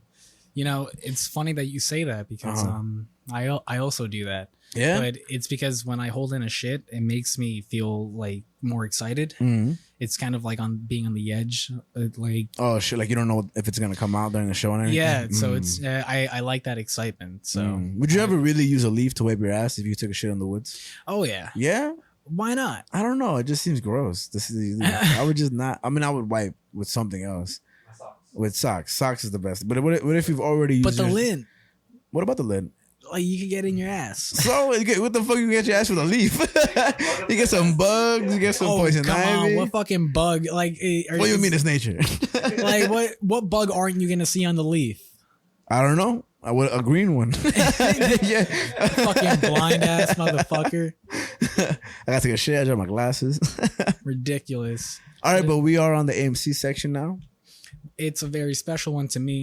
We have the whole flag up here for the A.M.C. section. And what are we talking about today, Javi? So, we hit episode 25 and I was like, what's going to be on the second half of of this show. Like, what are we going to be talking about? I guess we can just talk about more of what's really important to us. All right, yeah. And I figured now that we're past episode 25, it's about time. It's about damn time. It's about time to introduce you to my favorite band. Yep. They like I would imagine this is like your Kanye. in a way, I guess. Your favorite band, and the band is the fucking. I was gonna say some other crazy band. I can't think of any. What is the band, Javi? Blink-182. Oh shit! Oh, finally talking about Blink-182, and this is the first time I listened to them. To be honest with you. Yeah. So man. You said it on the show before that you never listened to Blink-182 before. You were in awe. You were like, get the fuck out of here. Yeah. So I was really excited to do this. Nice. And it was really difficult for me to pick the album because they have 9 studio albums. I was gonna ask. Okay, and which one is this one? Oh, which album are we talking about? So I'll get to that in a sec. So sorry. But they have 9 studio albums, and I was really looking at what era of Blink-182 to introduce you to, because these guys have been in the business for a long time. They've gone through a lot of changes and band member changes as well. So I was like, what version of this band do I want to show you to? And early Blink-182 has kind of always been my favorite. Like there is a joke in the community of like, I like the old Blink-182. Yeah, and I like the old Kanye. Yeah, man. It goes like that for everyone. Yeah, man. But I decided that we're gonna look at their sophomore album. Okay. Their second album, Dude Ranch. Nice. I was heavily considering their third album, Enema of the State, which is essentially their mega hit album. Okay. Enema of the State is what really made them like blow popular. Up? Okay. Like that's what really made them blow up. Is it the cover with Britney Spears on it, or is it a different one? It's a blonde chick. She's a porn star. I thought it was Britney Spears. Nah, same thing. The way she be showing herself with it. Yeah. So okay. I actually wanted to show you, but I forgot. Okay. They have this live album. And on the live album they play 2 songs from Dude Ranch. Okay. They play Untitled and awesome. I'm forgetting the second one that they play. I believe they play Untitled and Dick Lips probably. Okay. I could also just look at the album. Duh. Good. Things are good though. But before they play those 2 songs, Mark Hoppus, the bassist to the band, he says these are for all the fans that knew us before Enema of the State. That's awesome. So that just kind of goes to show how much Enema of the State blew them up. Yeah. So that's why I really want to show you Dude Ranch, because it was like basically on the edge of when they become like the Blink-182 that most people know. What do you think about their first album, and what was it? So their first album is called Cheshire Cat. I really love their first album. I love it a lot. I was really debating whether to show you that one or this one. Yeah. So I went with Dude Ranch just because they have a couple more singles off of it that were more popular from Cheshire Cat. And again, there are just certain things musically in this album that you see evolve from this to Enema of the State. All right. And it's just a time period that was really important to this band, because this band, they started in 1992. All right. Which I was astounded. I thought it was in 2000s. Yeah, I thought this album came out in 1997, right? 1997. Yeah. Good year. Best year ever. I thought this album, from my initial hearing of it, I thought it was 2004 to 2005. Damn. That was like my first thought of it, so that's awesome. The 2 songs that they played on that live album, Untitled and Voyeur. All right. Yeah. Nice. But Voyeur's funny song. Yeah. But yeah, so this is their second album. It's what I'm lost myself. Sorry, don't worry. We're all here. Came out on June 17th. June 17th. It was released jointly through MCA Records and independent label Cargo Records, though it was their last one of Cargo Records. Oh, so this past June was the 25th anniversary of this? Yes. Oh wow, that's awesome. That's fucking awesome. The album went platinum in the U.S., Canada, and Australia. And in 2007, popular American music magazine Alternative Press listed the album in the article "Class of 1997: 10 Albums That Shaped the Punk of Today." Awesome. And Kerrang, a similar older brother UK magazine to AP, ranked Dude Ranch number 15 in the 51 greatest pop punk albums ever. And the reason why I wanted to show you this album also is that this is the last recording with drummer Scott Rayner, who was dismissed from the band in 1998. Oh shit! What happened? So again, this album came out in 97. And these guys formed in 92. Originally, it was Mark Hoppus, Tom DeLonge, and Scott Rayner. All right. They were all local to San Diego, California. They all got together, just started making music. They started out with playing in like high school cafeterias and getting kicked out because of how juvenile their music is and shit like that. All right. And that's they just made their way, and they started touring in their own van and stuff like that. So much good music has probably come out the high school cafeteria. You know, like I know it's a video of Mac Miller freestyling in the high school cafeteria, just rapping or something. Really? Yeah, that's cool. Yeah, man, it's super. And this video you can watch on YouTube if I'm not mistaken. Nice, super dope. Mm-hmm. But there's also this really great article that I'm gonna talk about that talks about the genius of Dude Ranch. All right, yeah. But before we get into that, we can go down the track list. Oh, for sure. The track list goes Pathetic, Voyeur, Damn It, Boring, Dick Lips, Waggy, Enthused, Untitled, Apple Shampoo, Emo, Josie, A New Hope, Degenerate, Lemmings, and I'm Sorry. Yep. And those are the 15 tracks on the album. Mm-hmm. And it's such a fun album. Yeah, man, it is. And just off the bat, just before the article, like to me, I had like 4 things to say. One of them is what I thought that it came out 2004, 2005. The second one was like I feel like I'm playing Tony Hawk Pro Skater the whole time, you know, just because the essence of the sound. And at first, when I first heard it, my first thoughts, like the initial, because I never heard Blink-182. I only had like a thought of what they sounded like. When the first one was like, oh, all the songs sound pretty similar. And at first it was kind of a downer because I was like, whoa, what is this? You know? and then the repetition and sound. But then after halfway through the first listen, I understood it. And the second listen, it became recognizable melodically and then just became awesome. Because to me, it was such a different sound, you know, compared to even like Mom's Jeans, Prince Daddy, you know, if they've been Somewhere City, all that stuff. It wasn't as modern, you know, but to me, it felt throwback. And by the second and third listen, that's when I was like really, really just involved with this sound and music. And today was my last listen. I really much enjoyed it, man. I got put the volume up high, even though probably shouldn't do that. I read the lyrics as it went down, and it really just completed the album for me. Like, you know, after the first thing, like my impression of the album at first was the cover. The cow in the front with the Dude Ranch written on the back of it. But by the end of the third listen, I was like, I don't even care about the album cover. Like, this is great music, you know, and it really does capture a time period, even after talking about the 70s and stuff. Like, it really is good. It didn't disappoint. At first, I really thought I was like, whoa. And like now, like I was even showing Beatrice before I left the house. I was like, yo, these are my 2 favorite songs. Like, we watched the live version, we listened to that. And yeah, I even got emotional during one song. Nice. It was fucking awesome. And this is not an album I thought I would, you know, like, because of the first impression. That's why you really gotta, like, if you're really trying to listen to music, especially new music that's new to you, you gotta give it time, chance, you know, and just really involve yourself with it. It's easy to make a first impression, but, you know, not to say you have to like everything you listen to. You know, there's gonna be albums in the future probably like, this is alright. But from this being an to me, really became like a special album to me, honestly speaking. So that was dope. Yeah, I mean, before I get into the article, I'll say that because you kind of questioned what happened to Scott Raynor leaving and whatnot. Oh, yeah. Or being dismissed. Like that. They actually, so Blink-182 has a single that they released called Man Overboard. Oh, damn. And it was kind of their sort of diss track to Scott Raynor. Oh, shit. What the fuck? So it wasn't mutual? It was not mutual. All right. Scott Raynor apparently had a really bad drinking problem. Oh, shit. And was just really drunk a lot of the times when they were on tour and was just fucking up and messing up and things like that. Gotcha. And they were just like, yo, man, you got to get your shit together. And he didn't. So they both Mark and Tom kicked them out. Damn. And this was after the third album or before the third album? Before their third album. Damn. That's actually even more for him. But control your shit, bro. So that Conan O'Brien video that I showed you where they were playing Damn It, Scott Raynor is in that video in 98. Oh. And that was in March. Okay. That same year, Travis Barker became their new drummer. Travis Barker's the one that's married to this girl, Kourtney Kardashian. Oh, right? Yeah. You know. That's crazy. What the fuck? Okay, I didn't know that. So it's really funny how Travis Barker joined the band because he used to be in this ska band called Aquabats. Are they nice?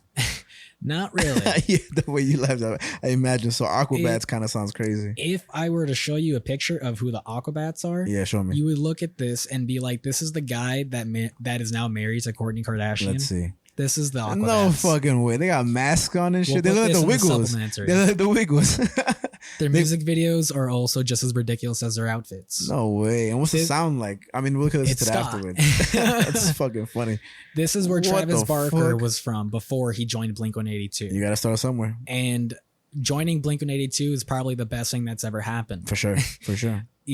Mark Hoppus has joked around about how they never knew they were going to end up with the best drummer in the world. Oh, that's awesome. Like they just recruited him and they had no idea that he was going to be this fucking good. So do you know any reason as to why they recruited him, or it was just like hey, we need a drummer? I believe the Aquabats and Blink were on the same tour together. Wow. That's amazing. And they needed a fill-in drummer, and Travis filled in. You know, there's some person out there like, damn, if only the Aquabats stayed together, they would have been the fucking Beatles of this generation, the Nirvana of this generation. Like Travis Barker has won Drummer of the Year 2 years in a row. Wow, like it's incredible that he's in a band like this. That not to like good for him, not to knock down like Blink or anything, but it's almost like they got lucky. They really got lucky with Travis Barker. Awesome. And I heard in the past, like drum solos weren't really a big thing. Like people didn't really emphasize drums, like solos. I don't know what time period, but like it was all about the guitar solo, and then the drum solo started being like much, recognizable. And even in this album, there's a lot of parts where the drums are super crucial to the album. And this is still Striner, right? In here, Scott Raynor, sorry. So like even he does a good job, and it sucks because like that's one thing I made sure to really take a listen to during the album. Is the drumming as well as the guitar, and especially the singing. I'll say off the bat, I like Tom's voice way more. Oh way more than the other guy. What's his name? Mark. Yeah, I love Mark more. Yeah. Oh nah, bro. Like when I first started listening to Blink, I was definitely more of like a Tom fan. Gotcha. But like as time has passed on, I'm more of a Mark fan. There was something like there's a couple of songs that I felt like if Tom sang it. I mean, first of all, they're both great. Like they're both great in their own way, and better that they both don't sound the same than sound the same. But there's a lot like I'll say off the bat, Untitled is my favorite song. Like. Super amazing, my favorite song. That, and then I think Degenerate is my second favorite song. Nice. Those are two bangers to me, and because the style is so much different, and we'll get to that later. But bro, I love those songs like crazy. Yeah, but I just throw it in the dust. Yeah, I mean, I'm not gonna go into the whole article. Okay. I mean, it's not a long. Article, I like to learn. I mean, I like when we do A.M.C sections. That's why I always go so hard with the background, because it's like. To me, Blink-182 is still a blank slate. Like I have no idea about any of them. So even just learning about Travis Barker, that blows my mind. Yeah. I mean, I love the little like subtitle that they have for this article, because again, it's The Genius of Dude Ranch by Blink-182. Nice. The subtitle is Goofy, Poppy, and Puerile, but still raw in all the right ways. Yeah. Blink-182's sophomore album is the best encapsulation of the pre-internet California punk spirit. That's awesome. And the article is pretty funny, but it talks about a fun corner of the internet, saying that footage of people talking about it to mid to late 1990s, that they witnessed people like Mark Hoppus and Tom DeLonge doing like shit around the place during the release of Dude Ranch. And at the time, which becomes more prominent later in their careers, but Tom believes in aliens and stuff like that. Nice. Tom DeLonge is actually been behind some of the released UFO footage. Oh, what the fuck? Like he's recorded it and shit like that, or he just helped fund it? He's like, he has a whole like organization and stuff to find aliens and stuff. And I would have thought the footage that was recently released in the last year by like Congress or whatever, that was footage that Tom DeLonge had founded. Oh, what the fuck? So he's no longer in Blink-182 at the moment. Oh, what happened? That sucks. That sucks ass. He left to Blink-182 broke up at some point. Okay. They got back together, but when they got back together, there was still some turmoil going on within the band, especially between Mark and Tom. One of the reasons why they broke up is of a lot of the sort of tension between Mark and Tom of I guess fighting for the spotlight in a sense. Gotcha. Because they both wanted it to be equal, but I guess at some points it didn't feel equal. Yeah, I mean, I think fans make that more so, and then they kind of bring it out the two. Like, I think that's a trait that's like instilled in you. Like, you always kind of combat. I mean, even in doing the show, like, who cares, like, this or that, whatever, like spotlight you and me, whatever. Like, I don't look at the show and be like, oh, I'm better than you or you're better than me. Like, yeah, you do.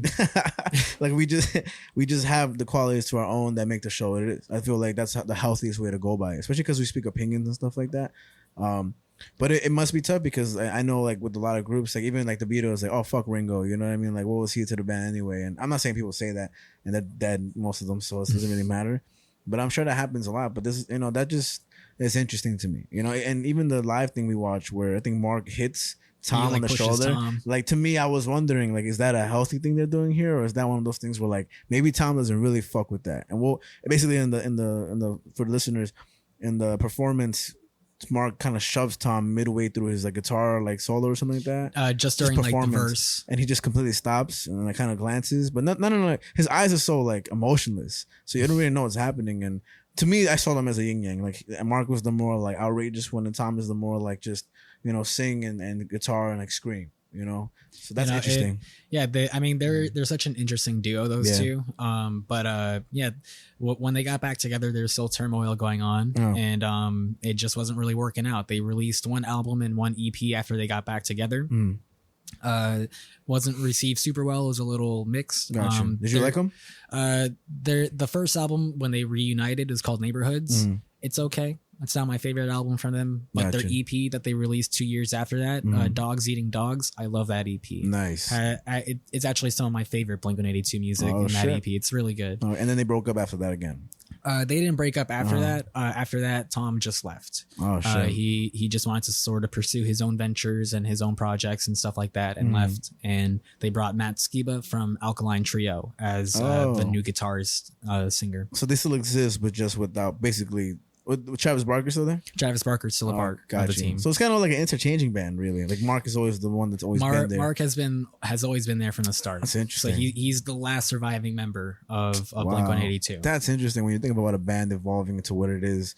Like what if, again, like when the Beatles, because they're so huge, but what if they did that? What if they interchange? And they kind of did with the drummer. Yeah, and that's why it was so difficult for me to pick which album to show you. Yeah, because I was like.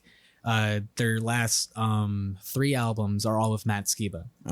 So it's like, did I want to show you any of like the Matt Skiba era Blink-182, or did I want to show you Tom era or Travis and whatever? So I can't compare, but I really enjoyed this one, so I'm happy you picked this one. But the article, like I said, explains that Tom was into aliens and stuff like that, and before he swerved into his later career of finding aliens and shit. The article just kind of talks about this one. Quote says, "Don't expect any deep philosophical insights at the official Blink-182 site." And that someone says that as the camera rolls over the lyrics to "Damn It," and a line that came to define the band at the function that provided for their fans was, "Well, I guess this is growing up." Yeah. That's basically the theme of this whole album, I think. So, like growing up, and like getting past certain moments in life and this and that. But growing up is a huge one, I think. So, that's awesome. The article says it's true that Blink-182 didn't do deep back in 1997. They did dumb and relatable. Yeah, which is its own sort of philosophy. Their songs were snotty, breakneck charges written by dweebs who were always pining after a girl who would inevitably reject them. They were stupid, sometimes mean-spirited, sophomoric, and fantastic in a loose, almost their sort of way. They felt like growing up, fucking up, making up, and learning from the experience. The rough edges that would be sanded clean on their 1999 mega hit "Enema of the State" were still present, and they still sounded like friends who happened to be in a popular band rather than full-blown rock stars. Yeah, that's for sure. These guys have always been humble from the start. Even Mark, to this day, Mark Hoppus is such a modest guy. It's funny because their music is still very edgy or just angsty and stuff like that. And there's this one interview where someone asked him, this was from 2017, you're in your 40s, why are you still so angsty? And Mark is like, I don't know what to tell you, man. That's who I am. I'm just an angsty guy. And you can't fake what they're portraying here. This is something if you fake it, it's gonna come out as something you get what you aren't. This punk rock feel, with every adjective they use to describe this album. It's true. It's a sound that's so unique to them, because I didn't see this after my couple of listens that they're trying to make good music. No, they're trying to make music for them that they enjoy. And it just happened to become this huge phenomenon that is Blink-182. That's my word of the day. I say phenomenon. But I think that's awesome, because you got to be yourself to represent yourself, and I think any changes outwards of that would just make a album that's just whatever. And they talk about the humble beginnings of Blink in this article, which is interesting. Because they say when Enema of the State hit, which was dominating MTV rotations on its way to multi-platinum status, and it left to a wider world for Blink to be fully formed.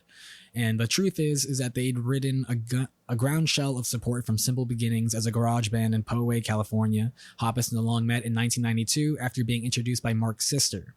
Inspired by Descendants, All, NoFX, and the buzzing world of California punk, they started writing songs that DeLonge has regularly described as nursery rhymes on crystal meth. That's awesome. There's this really great documentary from Ernie Ball, which is a guitar string company, where they interview different guitarists, and they interviewed Tom DeLonge for an episode.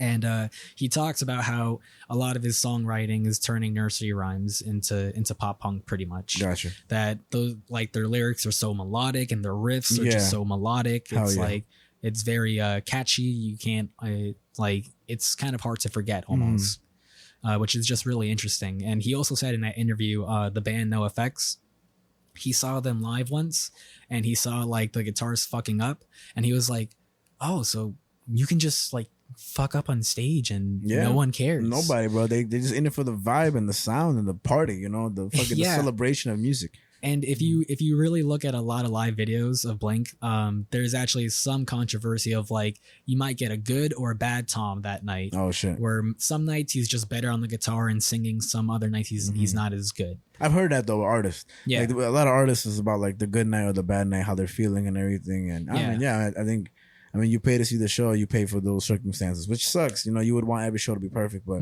that's just not human. Yeah. You know? But yeah. DeLonge would break into local high schools and place flyers for the band's shows in lockers. Meanwhile, Blink began selling demo tapes in their local record store, and people kept buying them. DeLonge's frantic downstrokes and open note riffs, the twin vocalist style, the pieces were all there in these scattershot early recordings. The problem was that the songs generally sucked, and even on their successful 1995 debut Cheshire Cat, sounded like they'd been recorded in a windsock. Still, support kept growing both in real life and the nascent world of online fandom, based around Blink's harnessing of suburban ennui and their unthreatening entry points into fast, outwardly aggressive music. Before long, Epitaph Records, fresh from releasing The Offspring's game-changing Smash and Rancid's And Out Come the Wolves, both great albums, were on their tail, along with a handful of major labels. Blink unapologetically signed with MCA. And MCA, again, was the record that they stick with for Cheshire Cat and Dude Ranch. But after Dude Ranch, they left. Gotcha. You know what MCA stands for? Multi-Capital Records? I'm assuming, I don't know. Some shit.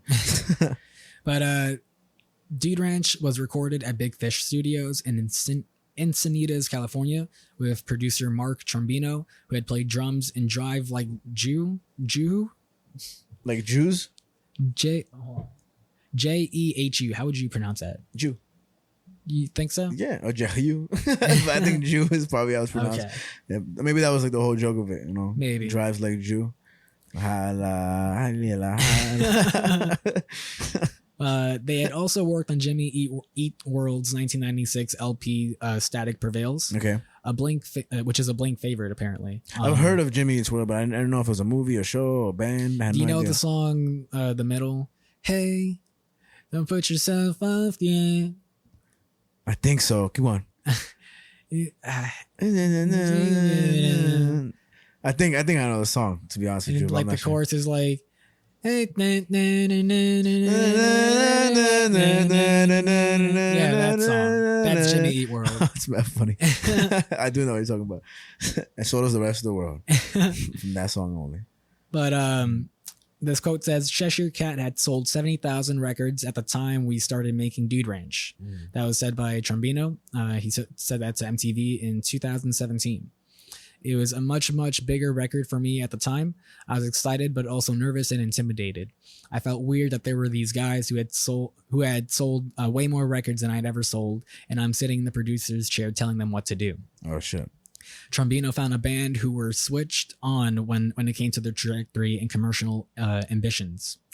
And also one that had settled into a songwriting mode that was more focused, lean, and representative of what they were trying to achieve. Damn It is crucial to that. DeLonge uncorks a scattershot riff that still ranks as one of his best, followed by muted power chords, a halftime chorus and quiet bridge, with the chorus slamming back into the room at the end, alongside a descending keyboard line. All these elements would be successfully repackaged in the band's subsequent work, and on everything from All the Small Things and Wendy Clear to Anthem Part 2 and Feeling This, making Damn It a 2-minute, 40-second light bulb moment. Unlike the later high water marks, though, Dude Ranch is scratchy and raw, and there's a blown out quality to the guitars that's in constant combat with the vastly more refined vocal hooks. At this point, DeLonge was playing a sticker heavy Strat fitted with, if he remembers correctly, a Seymour Duncan Invaders pickup. He says, "When I first started playing, the Stratocaster just seemed like a cool looking guitar. I took out all the pickups, just had one pickup and one knob. It was a punk rock kid. I was a punk rock kid." Dude Ranch is the last time that the punk in pop punk felt like the band's dominant mode. Pathetic and Enthused ripped more than almost anything in their catalog and could go toe-to-toe with any number of the more commercially persistent peers. Pre-Travis Barker, the band moved in ways that are more obsessively related to Face to Face or the Vandals, and only fleetingly do these songs suggest that this band is about to become one of the biggest on the planet.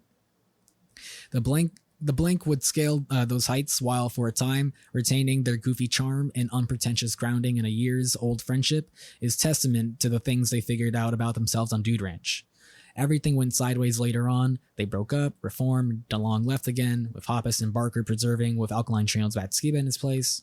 But 25 years ago, their world was defined by dick jokes and an almost incredulous sense of possibility that spoke to kids who'd continued to grow up alongside them. Nice. And that's just kind of like a little thing about the album that this article wrote, which I thought was really nice and really cool. Yeah, man. It captures like basically their whole existence, but just with the little sum up and everything. And I mean, I'm sure, again, like the 70s are like, there's just so much to say about them, I imagine, you know, because if this is their second album, I'm only wondering what's to come later on, you know. But this is a really dope album, man. And again, for somebody who's never listened to them before, like it's just kind of definitely like outwards, because again, like all the other albums we've covered have been pretty modern in terms of the punk side, you know. And this is a more like, again, 1997 is crazy, you know. That's a whole different time period. Yeah, you know, now when you think about it, which is crazy to even think about, but that was a whole different time realm. So I mean, all the music around that time period also is interesting to compare, but this is their little sector. And I don't know, Blink-182 is I mean, I knew it was huge, but I wonder like how huge is Blink-182? I mean, they were massive back then in the day. It's funny because Josh just sent me a song from this newer like punk band called Hot Mulligan. Okay. I'm not too crazy about them, but they Josh shared a song of them called featuring Mark Hoppus. Okay. And I was like, boy, do you even know who Mark Hoppus is? and he was like, nah. I was like, slacking. You should probably look up the name of who that is before you recommend it to people. Like, that's cool, like in terms of what their homage. Was it an homage or was it more like he was in the song? I didn't listen to the whole song because he sent it to me when I was at work and I was like, I can't listen to this right now. He's like, you knucklehead. But yeah, I like Blink has had such a massive like impact on the pop punk scene, and like just the wave of like pop of rock during the late 90s and early 2000s. Like before this, it was like grunge. You had like Nirvana and Pearl Jam. And then you, at this point, you had Green Day and Blink-182 and Fall Out Boy kind of taking over the scene, and it. I can kind of see the picture you're painting now. Like Nirvana and all that stuff was more like a little more like sophisticated, and not really. Like they had a lot of silly stuff too, but just like a little deeper lyrics and stuff like that. And I feel like with Dude Ranch altogether, like there is a lot of room for just like feeling emotions and like feeling like a relatability, which I do read a lot and stuff. But I mean, a lot of it is just funny. Like a lot of it is like Voyeur in particular, just hilarious. Yeah, and, that, you know, like just when listening to Voyeur, like especially nowadays, it's like if you look at the lyrics of that song. Yeah, man. Well, real quick, if you want to go down the track. Yeah, let's do it because I have notes for every. So start off with Pathetic. Yeah, Pathetic. I think it's such a great opening track because it really embodies both Mark and Tom's like singing capabilities, like the back and forth. Yeah. It opens up with immediately. This is where I realized there's two members here. Like, well, you know, in terms of singing and stuff, and I wrote perfect contrast between them both. Yeah, like, the contrast is super true and necessary for this. Like their voices just work together so well. Definitely that. Like. And the whole song is basically just sort of accepting this idea that like you're being told by like, I guess, your significant other that you're pathetic and you're a loser and this and that, and it's just kind of not giving a fuck about it. It goes like, don't pull me down, this is where I belong. Yeah, you know, it's just cool, man. It's just fucking. But I like the lyric. I've done all I can, but your ego is still hard to move. Yes, he says something like. They kind of repeat the lyrics in this song, but I really like when he says, I've done all I can, but she still wants to be left alone. Yeah. Though that's really important to me because I'm just like, you can do everything. You good with the headphones?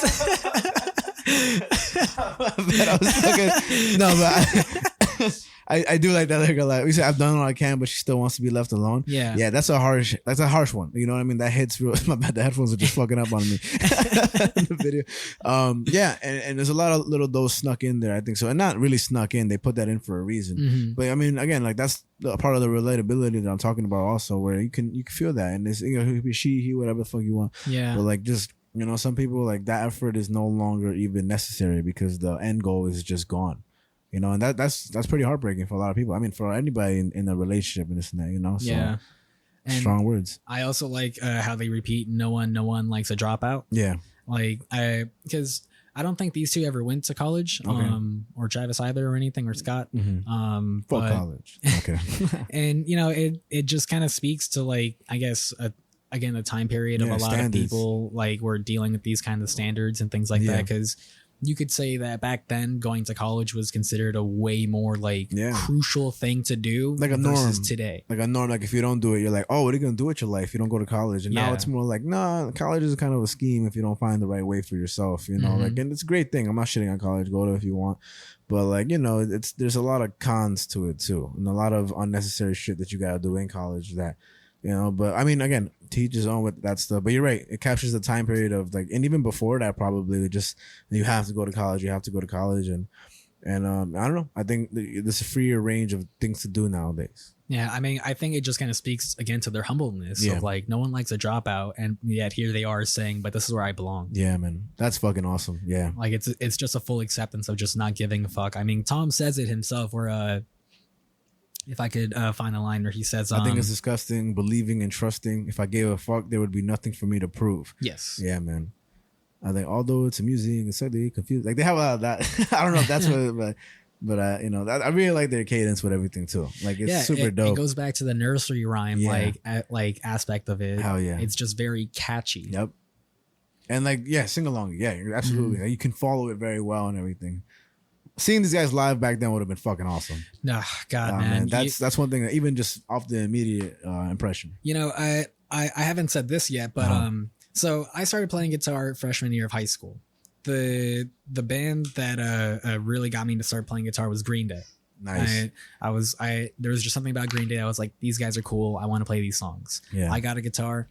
My mom hated it. Holiday, right? That's one of the songs. Right? I like the song.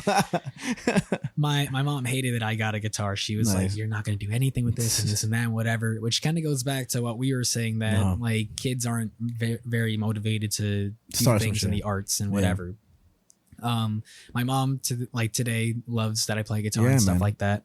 It's expression. It's fucking free.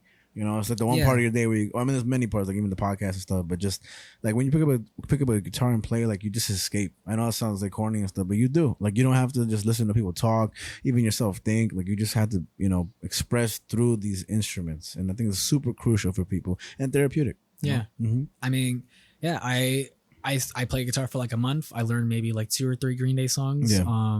And I guess I was already starting to like lose disinterest. I was like, I don't know what other Green Day songs I would learn. And I was just so close-minded of like, what else could I even learn? Yeah. And then I was in the car with my mom going to school one day, and she had to get something inside real quick. So I was in the car by myself. Radio came on, and All the Small Things by Blink-182 played. And it was the first time I had ever heard that song. That's awesome. And I was like, this song is amazing. That's fucking cool. That's so cool. And that's why radio is super important too. Like, all music, but you know, like, you just hear a song and you're like, damn, this might change my life. Like, that literally changed your life. You know? And to that, like, I remember I literally listened to the entire discography of Blink-182 like the following day. I just sat down on my computer on YouTube, just listened to everything. And I was like, yo, these guys are amazing. Yeah, man. And that's how I fell in love with Blink-182. I was like, they're the reasons why I continued to play guitar. Good. Like, good. I'm happy that happened. Yeah, man. I spray paint my whole guitar, but I love these guys. Nah, man, yeah. And people, like, we usually like go put the logo over it or we disregard it, but now this is the main thing. Like, we literally have the whole set for Blink-182. Yeah, man. And it won't be the last time we cover them, man, because I'm, definitely could cover them in the future and shit too. But I think to me this is a special AMC just because I know how much you love Blink-182 and I'm finally able to like jump in with you and see what the fuck is up. So that's dope. Nice. Yeah, I mean Voyeur, like we mentioned, pretty funny song. Yeah. So at first I was like, oh, this is nice because I took on the lyric, I wish she'd be more kind now. So I was like, oh, and then I wrote, bro, he's stalking the shit out of her. Then I wrote, but this song is funny as fuck. And I wrote, so important to look into lyrics. And there's a lot of funny lines here. Something that kind of dawned on me for the first time listening to this, like preparing for this, is that this song is about a peeping Tom. Yeah. Oh shit. Okay. That makes a lot of sense. Oh, okay. At first I was like, oh, the title, but like, no, the name Tom in it, and is he singing the song? Yeah, he sings this song completely. That's fucking stupid. That's awesome. I really want to know if that's what their intention has to was. be, and if it wasn't, you just call a fucking perfect little note right there. But yeah, this song has lyrics of like. It's just so direct. I'd eat her all if she were on my dinner plate. I have the 4 written down. I'm out of luck because the shades are pulled down. Right after supper, her brother showers twice a week. Her dad is big and I never seen his face. I followed her all the way home. And I was like, what the fuck? What the Tom? He says, I bet this last time's the one time too many. Yeah. The rush of waiting is burning through my head. Right after supper, her brother showers twice a week. He kicks my ass so much. The filthy white inbred. That's the white, and there's a lot of play on words too, like the white inbred shit. I know there's like later on, like Princess Leia and Lane, you know, like just a lot of wordplay in there, and a lot of clever writing and shit like that. You got friend of me, Brian. Oh yeah, Brian. What's up, Brian? What you word to the people? Hi, just finished closing. Just finished closing for the man. And after this song, before that, like with Dismiss, right? Is the next song I have the Damn It is the next Damn one. It, there we go. My oops. I wrote, to me, this song is when the album begins. The other 2 songs were appetizers. Okay. Yeah, I mean, Damn It, like I mentioned before, is definitely like their top track that came out of this album. Yeah. Like this is the song that they play as an encore now. Like everyone like from the community loves this song. Nice. Nah, it's a good one. I mean, it's an automatic banger, you know? Yeah. And I wrote, imagine this was a big hit for them. So of course, yeah. Yeah, I like it has such fun lyrics, and Mark sings the whole one. I think another thing about this album is that the mix between I think there's a healthy mix between songs that are sung by Mark and songs that are sung by Tom. And then both of them, even there is definitely that. Because this one is completely sung by Mark, but what is interesting when they play it live, Tom sings the chorus. I wonder why. I guess he just wants to sing for this one. Probably. He's like, I want to be involved. But yeah, it has such fun lyrics, and the music video to it is also great. If you haven't seen it, it's him going to the movies with his friends and stuff, and like his ex or whatever shows up with another guy, and it's just a nice little thing. That has happened to me before. That's why I wanted to show you the music video. Okay, cool, nice. I was gonna say sorry, but fuck, you already know. Watch the old episodes to find out what happened. But yeah, so yeah, when I saw the music video, I was like, oh, that's crazy. At the end of it, like to sum it up, I wrote like, well, we don't have to look at the lyrics, but I wrote, seems like he lost his girl, but at a younger age, or just the hardships of life and accepting them with age and through music. But I wrote strong song because in some sense it kind of is. But again, it comes with the silliness and stuff like that. But I see it right here, like, well, see you at a movie sneak preview, you'll show up and walk on the arm of that guy and stuff like that. And I was like, feels, you know. And the song has their iconic line, well, I guess this is growing up. Oh yeah, I think in the master plan, but yeah. Like it's kind of one of those things that has like become just something that people say. Well, I guess this is growing up. Like I would imagine something you've probably heard somewhere before, and you're just kind of like, yeah, facts, and just not really knowing that like it probably came from this song. Oh shit. Okay, so it just comes on to it's like they kind of set that trend for that phrase, even though it's a common phrase and stuff like that. But it's attached to Blink-182. Because something similar like that happened with Josh again. Because since he doesn't really listen to Blink or anything, in their album Enema of the State, they have a song called What's My Age Again? And the chorus they say, nobody likes you when you're 23. Okay. When Josh and I used to work at Ben and Jerry's together, someone ordered a cake and they wanted that written on the cake. And I was so hyped. And I was like, so you know what the reference was to. Yeah, I was like, dude, this is awesome. I'm going to make them a Blink cake and this and that. Yeah. And Josh was like, but you don't even know if it's about Blink. I was like, oh, you definitely know it's about Blink. And I was like, what do you mean? And he was like, I just feel like that's the thing people say. I'm like, they say that because of this. It was like a Peppa Pig cake. And you're like, nah, I'm Blink-182. They get the kid, they're like, what the fuck is this shit? I called them and they didn't answer. Damn. And then I found out that the cake was a week old and someone just left it on the board. I was like, God damn it. Broke my heart. That was a cake for you. It was a cake for me. You. Nice. That's awesome. That's awesome. They say that though, right? Like, I think I've heard, maybe it's because of Blink-182, but it's like nobody likes you when you're 23 or like 25 or some shit. I'm pretty sure it's 23 that I've heard before. Yeah. So that's kind of crazy, actually. Because I literally spent almost an hour trying to search this online after Josh was questioning me about it. Of like, what does this originate from? And everything says that it comes from Blink. That's crazy because I heard about that a long time ago. And wow. Awesome. But after Damn It, we get to Boring, which is a quick song. Very quick song. I wrote here like quick song, but just rock out to this one right here. But my favorite lyric is misplaced your values, forgot the importance of being right. Don't sit there, act humble. I heard your story 1,000 times. And I've always been curious when he says in the chorus, no trust, all I got is lies. Is that him saying that like he has lies, or does the other person have lies? I think maybe that's what it happens when there's lack of trust in general. Like who's lying, who's telling the truth, like who trusts who. I mean, I don't know, but that's my interpretation. Like when there's no trust, everything's a lie. And it could be you or the recipient. But I did like the guitar solo and I wrote the drums go hard. And then I wrote the kissing noises make sense at the end with dick lips being the next song.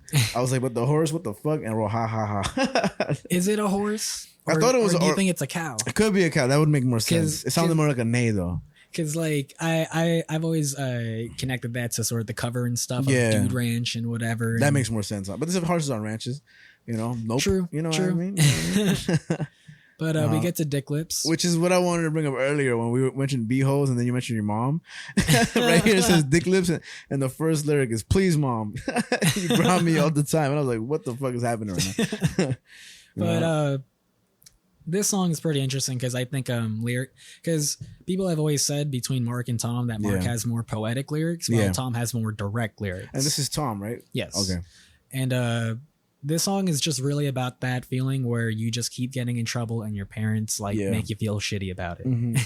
I know I like one lyric here that I thought was kind of deep and like personal when it says like I know I've seen you, or he says shit dad please don't kick my ass, I've known I see you trash at least one time. And I'm like, damn, that's pretty crazy because again I don't think that was intended to be so deep, but it is, like people who grow up with fathers that drew drink and set that precedent, and it's just like it's kind of jokingly, but it's all because then later he's like, can I blame it on my dumb friends, it's been a while since I've used that line.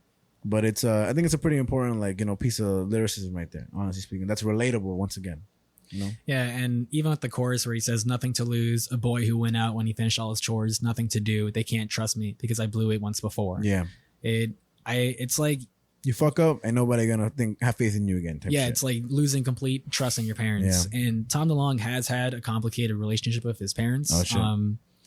His parents got divorced when he was in high school and it really fucked them up. Damn. They have a song in their fourth album, Take Off Your Pants and Jacket, called Stay Together for the Kids. Oh shit. I think I've heard that title before actually. Yeah, so, that song is directly about like Tom's parents' divorce and stuff like that. So like I think this is kind of one of the first instances in their career or in their music where Tom kind of sheds a bit of light into his like upbringing maybe. Gotcha. I wrote here, song is great. Feel like the title, sound, and lyrics, at least to me, show this band's essence and to have fun with this music, not to undermine it. Like not to undermine it in sense of have fun with it. Like, still appreciate it, but just don't put it down and shit. Yeah, because like comparatively to the other songs on this album, Dick Lips actually is kind of slower. Yeah. Until it picks up by the solo and stuff. But just sort of almost like I guess you could say country like sound to it. The yeah. Like it I think kind of speaks again to the Dude Ranch like theme, which is just interesting. Hold on. For the next song, Waggy, I have to listen to the beginning real quick. Hold on. Because I wanted to like it goes like I really like that shit. To me, that was a cool little intro. I put my notes to listen to it. So it goes like it's just so dope. And I like that sound a lot. And whatever right here. So it sounded like for the mic the first 18 seconds because I thought it was a cool intro. Yeah, the intro is really great. I also love the opening line, watching your house shrink away in my rear view mirror as I drive away. Yeah. It's like Mark is just so poetic. Yeah, Like, I mean, even continuing, wishing that I could take back all the words that meant nothing that I didn't say.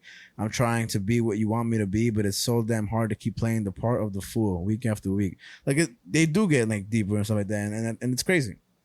And I mean, the lyrics that I have pinpointed for this one in terms of underline, I wrote, "Is this all going to be just another time that we played this game? I've tried to convince you that things could be different, but somehow they end up the same." And he writes, "I don't want to live this lie again. I know I get it right, but I don't know when." Like, just, like ominous, things that really point to the direction of any human being living life, Yeah, and I love the lines that he says right after that. Mm-hmm. I'll open my eyes. I've got something inside. I'll just jack off in my room until then. I just noticed that shit. That's fucking funny. I've always loved that line. Uh-huh. Because it just speaks to that pubescent things. Like, I'm just gonna jerk off until I fucking figure this shit out. I'm gonna say some deep shit, and then I'm gonna just fucking also, yeah, man. Fucking, I wrote, "Song is dope and relatable in a lot of ways to many situations. Also, just very much like the other guys, so much more." What? Oh no. Oh, there we go. I said, basically, I'm saying that I like Tom's voice better, and that this would have been my favorite song if Tom sang it instead. Damn. That's what I wrote here exactly. I just love Mark's like bass voice. Yeah. Like it's so low. I just love it. Tom's voice is crazy though. His voice has changed over the years. He does not sound like how I believe he used even to. with the live performance, it didn't sound like him. Like even recorded and stuff, I was like, this is a way different sound. Still a good song, but how does he sound now? Like just older? I can't even like replicate it. Like I'll show you after the show. Nice. But we get on to Enthused. I love this song. This used to be one of my favorite songs to play on guitar for a while. And the definition of enthused is say something that expresses one's eager enjoyment, interest, or approval. Just how I want to put it. I know it's like enthusiastic and shit like that, but for the listeners. Yeah, I've always loved the lyrics to this song. Yeah. I've always loved the guitar to this song. The verse opens up with it has that like really great guitar verse before the lyrics open up. Just like which is I like that they do that to the short songs, that they add to the music part actually instead. Yeah, of it's like there's a lot of instrumental sections and stuff like that. I think it's crucial. But the opening verses, "Am I strung out, crazy, or not allowed to be the one who gets stupid over you? Yeah. Lazy, laid back, maybe you're just on crack. Why am I the one who gets fucked up and confused?" Yeah, man. And I just love those lines, man. They're so good. Yeah, same. I have them underlined here, and for me, the one that was like is the "She doesn't care at all. She doesn't care about the times that we never shared at all." And I was like, "Ooh, shit, that shit hurts." And it's dope. I mean, it's dope because it's like, again, they're deep, they're relatable, and then just I mean, I like them a lot, and it's, again, simple, sweet song. Yeah. And I love the way he sings, and I swear I'll act enthused, and just comes back to the guitar and stuff. Yeah, bro. So good. But we get to your favorite song. Bro, my favorite fucking song. How does it go again? Like the beginning? Because I forget it. Dun, dun, dun, dun, dun, Yeah. dun, dun, dun, dun, dun, dun, dun, dun, dun, dun, dun, dun, dun. And how does it sing at the beginning? I think of a while ago, we might have had it all. I was so stupid then. You needed time to grow. Yeah, bro, I love that shit, man, because it's so catchy. But even to say that, like, I think of a while ago, we might have had it all. I was so stupid then. Like, that's kind of crazy to say to somebody, you know what I'm trying to say? Like, oh yeah, we can have the world. And you think back about it like, oh, nah, I was just dumb. But like in a moment, like people get fucking married when they're like 21 because they're like, oh, let's live our lives together. Then they turn 27, they're like, oh, this sucks ass. 27, they're prime. 27 is their prime, yeah. And that's why I write, you make me regret those times I spent with you. And I'm like, and one lyric that was pretty dope is you have your other friends that they were there when you cried, didn't mean to hurt you then, best friends just don't leave your side. And that correlates to the whole part of growing up. So for me, like, I have a lot of notes here, not crazy, but I wrote like, damn, this song made me emotion. That has got water-eyed, because I did. I wrote favorite song hands down. I wrote first two verses are strong as fuck and awesome. I wrote I love this song. They have a cool little format, again, to the melody, to the to the thing and the blah blah. And at the end, I wrote the cheering at the end of the song is fucking hilarious. Yeah, he writes, and when people are like, ah, and he's like, what? It'll clear up. I promise. I got some ointment for it. It's not infectious. The doctor says it'll clear up in a week. I was like, what the fuck? Is that what the apple shampoo is? Would you say? in the next song? I don't know, but you know what is funny? funny. Like I don't know if you caught it. Like one of the girls screaming is just Mark screaming. I fucking like it's just him screaming in like a high pitched voice, and like when they're sighing, he's like, "Oh." I thought the sigh was more relief that the shit would clear up. I didn't know that. That's fucking funny. Yeah, that shit is so funny. That song is fucking awesome. I honestly, we're now to my favorite song. Oh, Apple Shampoo. Hey. Apple Shampoo. Slime caught it. Slime caught the song, bro. It's crazy. Yo, Brian, we call Jonathan Slime now. Slime. Yeah, call him Slime. Call him Slime. Call him Slime. Call him Slime. Our CFO Slime. CFO slime. Slime. No, just call him Slime. Call him Slime now. Hey, Slime. What's up, line? Slime. Watch, bro. All right, get out of here, Brian. So we get to your favorite song, Apple Shampoo. It just opens so loud. Yeah. And I love Mark singing and stuff like that. It opens so great where he just sings, "She didn't mean to deceive you, believe me, but sometimes the hardest part is conceiving. The good intentions that you had not only came to this, and although she saw the mark, the arrow missed." It's so good. Yeah, man. And I like the line, "She's so important and I'm so retarded." I love that line, bro. That's fucking awesome. And you know, and I know just where I stand, a boy trapped in the body of a man. I feel like a lot of people are like that, you know what I mean? I think in general, all people are like that. We're just kids that are just bigger, you know what I mean? I know we have more sense of mind and responsibility, but you know, we're all just dumbasses.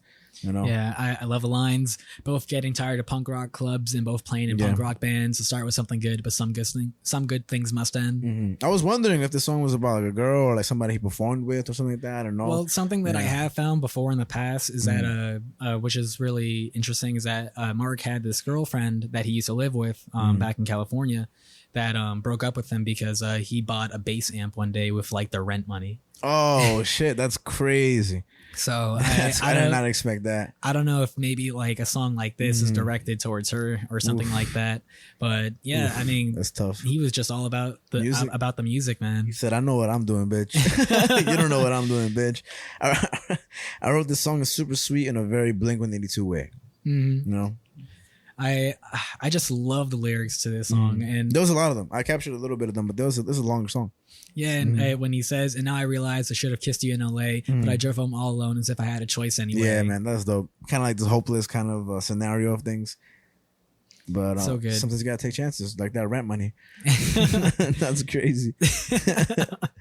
And even here, right here, where he says, "If you're feeling scared, remember the time we shared. You know, it meant everything. You know that it meant everything to me."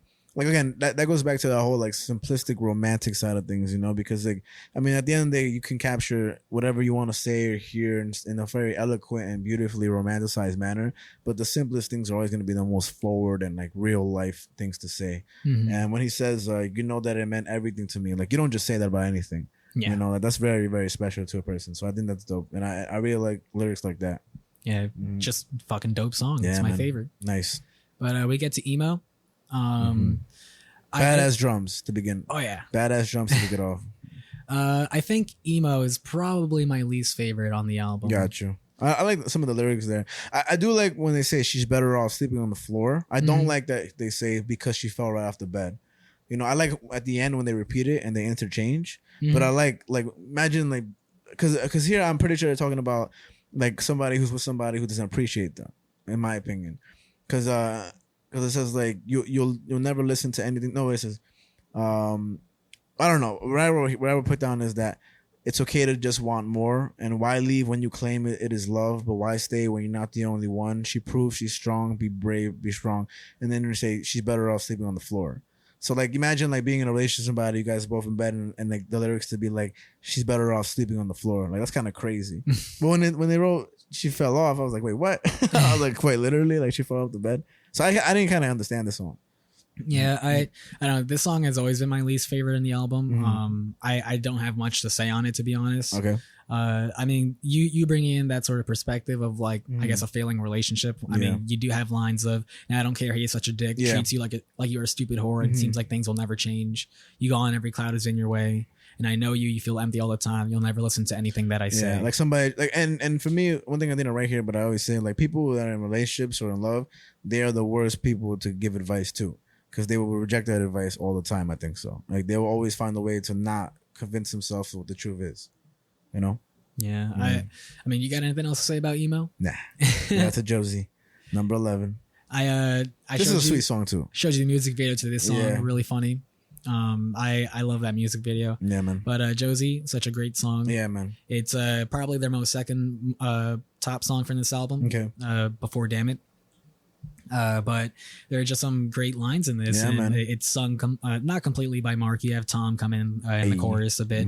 But the lines are so good. Yeah, my girlfriend takes me home when I'm too drunk to drive, and she doesn't get all just when I hang out with the guys. Yeah. She laughs at my dumb jokes when no one does. She brings me Mexican food from Sabero just because. Just because. And I like the lyrics are good, but I like the lyric when he says, I don't think she needs me. And he writes, I show up at 3 a.m. and she's still up watching Vacation, and I see her pretty face. It takes me away to a better place, and everything's gonna be fine. You know, and and then again the silliness when he says, and it doesn't seem to matter that I'm lacking in the bulge. Yeah, like that's fucking mad funny, man. But it's dope, man. And again, it's like the sweetness again with the silliness. And I wrote there's a lot of power and reasoning to repetition here, and the precious song for emo. What other for emo? What the fuck? Whoops. But for emo and this song, I think the repetition does a lot for it. Because when he says, "I know that everything is gonna be fine," I feel like there's a reason for repeating these lines over and over and over again, you know, because like you ever want to get that message across. Yeah, man. And you ever meet somebody who's in a bad situation and they just be like, "Oh, everything's gonna be okay." And there's John Lennon quote, like, "At the end of the day, everything will be okay, and if it's not okay, it's not over. You know, it's not the end." And that's a dope quote. Yeah, I live by that shit. I like when he says, "Yeah, my girlfriend takes collect calls from the road." Yeah. Also just speaks to the times, which is funny. Yeah, man. But the boat shit is hilarious. Again. But yeah. And then we get to A New Hope. A New Hope. I love this song. This song, the bridge part used to be so hard to play on guitar. You got it down though? I wonder why you like this song. They mentioned Princess Leia. For the lyrics, I've got her in my head at night when I go to bed, and I know it sounds lame, but she's the girl of my dreams. I just wrote modern romanticism. You know, like pretty much this whole song kind of sums up a modern version, a very Blink-182 version of, you know, romance. And it's like the article said, like these guys always wrote music about pining over girls and stuff like that. They work for them. They have a quote where they say, "Are we gonna make a song about dicks, or are we gonna make a song about growing up in a scary world?" And that's usually their like process when they make a new song. What a range. There's a lot of references here. I just see Han, Princess Leia, and Moons of Endor. I mean, the whole thing is a Star Wars song, pretty much. I mean, you got to think A New Hope, Star Wars, A New Hope. Oh wow! I mean, New Hope that it fucking blew across my mind completely. I like I said it earlier, but the play on words with Princess Leia and Lei Ying, like that was just perfect. And the outro was great, jamming out right there. And he writes, "Every night I fall asleep with you, and I wake up alone." And that was like, damn, that caught me off guard. I was like, damn, my feels. That shit was crazy. Yeah, because like, I've never felt this way about Carrie Fisher and Princess Leia and whatever, but I understand that like back then, like people loved her, right? People loved Carrie Fisher as Princess Leia. They were like, that's the girl of my dreams. Yeah, she looked alright. she's iconic, you know what I mean? But especially her in Return of the Jedi when she's wearing that bikini outfit. Like, no, I've never seen it. There's like that whole joke from Friends when Ross gets Rachel to dress up in it and shit. Oh, I do remember that. It's like, could you? But I love the Star Wars references. Yeah, I'd even walk naked through the deserts of Tatooine. What else does he say? He says, even though I'm not as cool as Han, I still want to be your man. Yeah. You're exactly the kind of all-Iranian that I need. Yeah, man. But when you were available, I was drinking Colt 45s of Lando. Colt 45 and 2 zigzag. Baby, that's all I need. I was hanging out in the canteen on Mos Eisley. That rhymed. Oh, shit. Yeah. Nice. But yeah, I love this song. It really is just kind of like having that girl of your dreams, like the girl next door type shit. Fucking calling somebody a princess, you know, that shit's serious. Yeah, man. But Degenerate, the next song, that's my second favorite song, bro. Again, just for the same thing, the like the melodicness of the fucking beginning of it, you know. And I think the song also again speaks to sort of the cowboy like thing, like Dude Ranch stuff. Yeah, they're speaking about being in a fucking next to cow tipping and stuff like that. How does this song go? Degenerate, the beginning. Dun, dun, dun, dun, dun, dun, yeah. Dun, dun, how's this sound, Larry? Cross the street, naked at night, bent over to show some moonlight. There we go. Yeah. Pulled out some beer and I gulped it down. Knew in the gutter is how I was found. Yeah, man. Shit like that is so catchy, bro. So fucking catchy. And fucking, yeah. It's a fucking wild story of fucking scenario. This song is offensive. Yeah. Oh, because the gay thing and everything. I mean, I didn't even think that. And then just bend like, over. Yeah, I mean, this song, like, Tom DeLonge used to love making gay jokes and stuff like that. And this is just like a prime example of that. All right. I mean, they both used to love making gay jokes. Time period. One of their songs that they used to play live, Aliens Exist. The song ends 12 something lies, and Mark will echo that with, and Tom has sex with guys. So they always make jokes like that on stage. Nah, but and definitely again the contrast with it. With the beginning is like nah, and then the next is like don't like that, don't, you know, it just goes hard in the sections of it. So that's dope. Yeah, the chorus, don't like hash, don't like rap, kick old Sally cause she's fat, I'm a jerk, I'm a punk, took a shower cause I stunk, smoke a bong, killed a cat, had my nuts attacked by rats, dad got nude, I wore a thong, for a hobby I make bombs. And then it goes, went to a farm. Just fucking mad calm and everything. But yeah, I love this song. I think it's fucking awesome. And again, second favorite song right here. Yeah, I actually didn't used to like the song too much at first. But like just throughout the years, it just grew on me more and more. It's a goodie. The title's still the shit though. Now, Lemmings is my second favorite song. And the definition of lemmings is an animal, either a small, short-tailed, thickest rodent related to the voles found in the Arctic tundra, or a person who unthinkingly joins a mass movement, especially a headlong rush to destruction. Example, the flailings of the lemmings in Wall Street. Just a little, you know, like what the fuck is a lemming? Yeah. I definitely have searched that up before in the past, like because of this song. But I think this song just again speaks to the poeticness of Mark Hoppus's lyricism. And I love the guitar, the down, down, down, down, down, down, down, down, down. And the growing up part of it too. Like just the La Familia is dead and gone. The children grew up and moved on. And this song is kind of that idea of, I guess, of like losing a friend that used to be really close to you. And also like keeping friends. Like I'll say this, like the ending, it says like, you're going to drown in the mess you make, your self-inflicted hate. You turn your back on the friends you lose when they don't follow the rules. But people are what they want to be. They're not lemmings to the sea. And this shit was crazy. This is the rhyme. I was gonna say this shit is crazy to me, that rhymes. But these two lyrics were, maybe it's time that you looked at yourself and stop blaming life on someone else. And I was like, damn, bro. Yeah, like, the outro to this song are like some of my favorite lyrics from this album. Yeah, man. They're really, really hard. And again, with the growing up part, there's a lot of lyrics, but I wrote, laughing at the bands we hate, all the spots we used to skate. They're still there, but we've gone our own ways. I know it's best. I know it's for the best, but sometimes I wonder, will I ever have friends like you again? And that shit hurt my heart. I was like, oh shit. Like, yeah, my time flies. And even like friends that have passed on and stuff, like you said, you're losing a friend and stuff like that. Like it doesn't have to be like friends you lost because of disagreed mindsets. It really just could be like life, just, you know, said like it's over. There's actually a song that's similar to Lemmings in the first album with Matt Skiba. What that album's called California. And they have a song on it called San Diego, which is where Mark and Tom are from.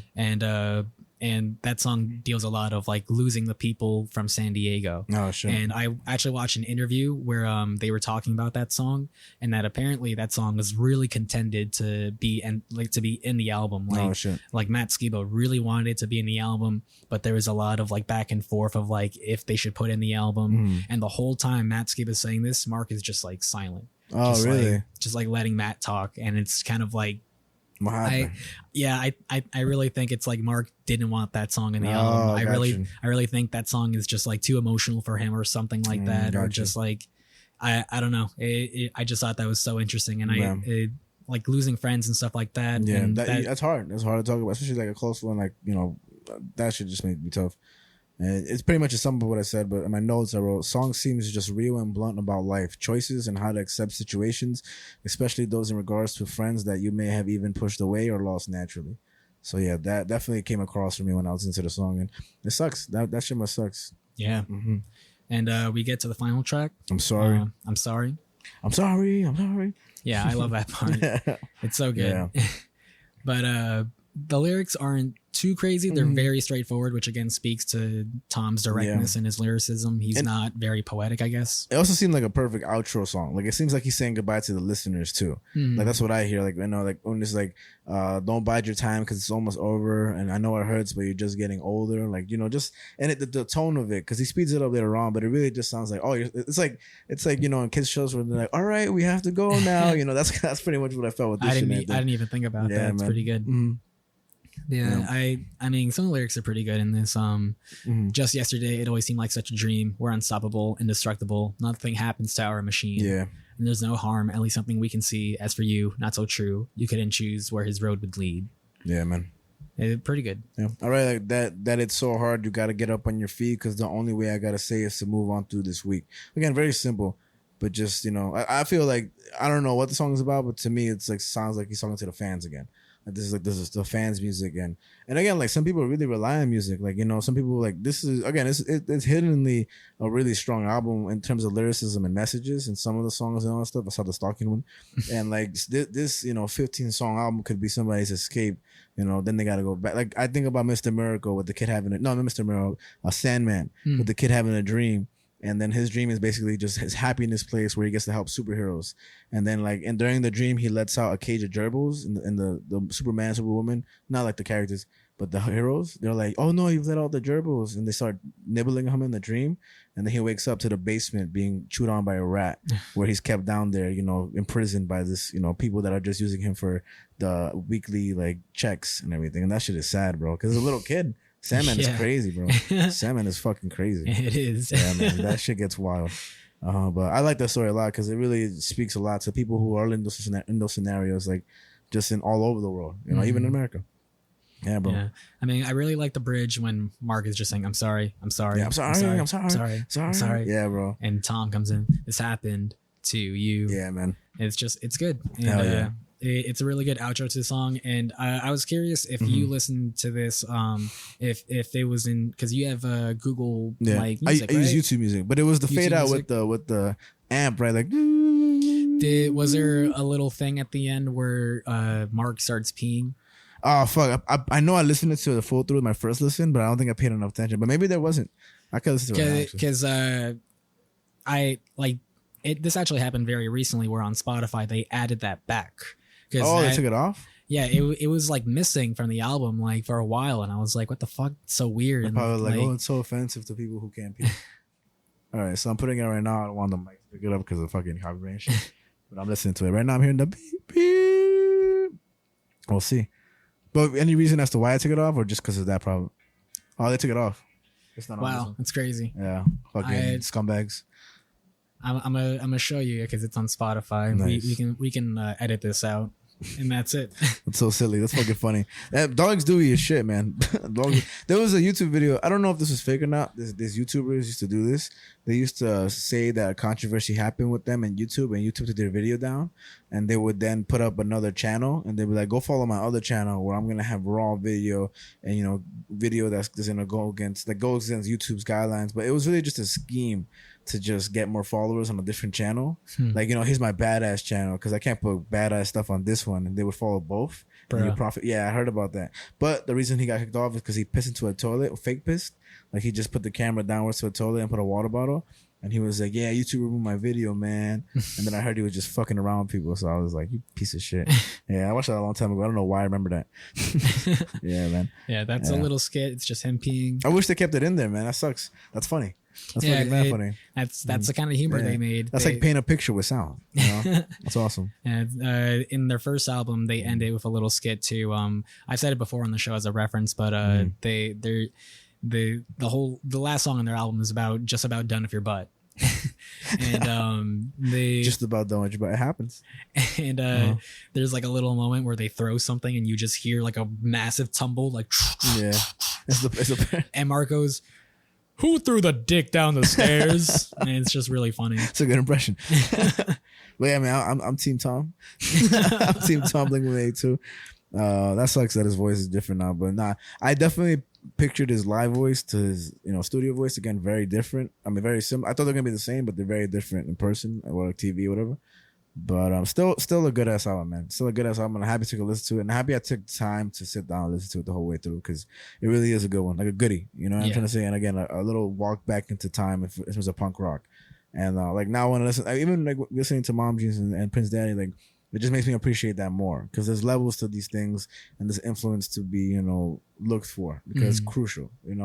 Yeah, it's awesome. Yeah, I mean, I said it when we did the Mom Jeans episode, but their latest album is definitely Blink-182 inspired and stuff. Awesome. So it's just these guys have such a foot in the industry in history.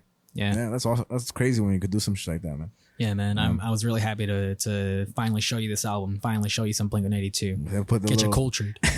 Put the album right there for the whole fucking thing. And yeah, I thought you would have this on vinyl and shit like that too. I imagine you'd have all of them. Nah, they don't actually have a lot of their albums on vinyl. Interesting. They have a box set. If anyone ever wants to buy me this, of like their first like 8 albums. Our CFO got you. Our CFO got you right now. That box set is like $800. So he had you, and then he found out the price, bitch. So if anyone wants to buy me the Blink-182 box set, that's crazy. I would love that. It's a little money. It's a little expensive. It's crazy. But yeah, man.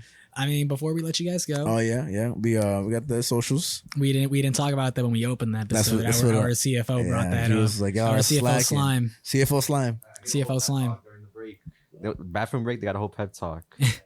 We're getting better because of slime over here. Slime motivates me to be a better version of myself. Honestly, yeah. Before his name was Jonathan, but now that his name is Slime, you gotta take him a little more serious. Yeah, before I was like Scooge. Yeah, when they're like slime, what? Especially when you had CFO, CFO slime. What, bro? That was Mama Slime called earlier. That was crazy. And Papi Slime's gonna call later. It's crazy, bro. Papi Slime scares me. Papi Slime, you don't want to fuck with Papi Slime. You get the bull, you get the slime. You fuck with the bull, you get the slime. Hey, yo. But yeah, our socials: Instagram, Earth Mind Matter Pod, TikTok, Earth Mind Matter Pod, our YouTube. Earth Mind Matter, just one word, capitalize the EMM. What episodes have come up on the YouTube? 16, 15, fucking, I forget. Nirvana, Summer City, American Splendor coming soon. Our comic book shop episode that we're going to heavily promote because that was fucking awesome. Episode number 10. And then we have our Mom Jeans Sweet Tooth album. And then Whiplash and American History X, Mouse. I mean, a lot of episodes now, actually. Nice. So we're getting on track with that shit, and they just take a shitload of time to, fucking work on. So these episodes have been getting back on track. Look at us. Hey, hell yeah. You don't miss shit no more, All thanks to CFO Slime. Oh, and to wrap it up, right? What did we talk about today, Javi? I don't know. I don't know. We talked about what's happening on Earth. Oh yeah, and in our minds, and why it matters, and that's the way the news goes. Yeah, AIDS. lick my balls.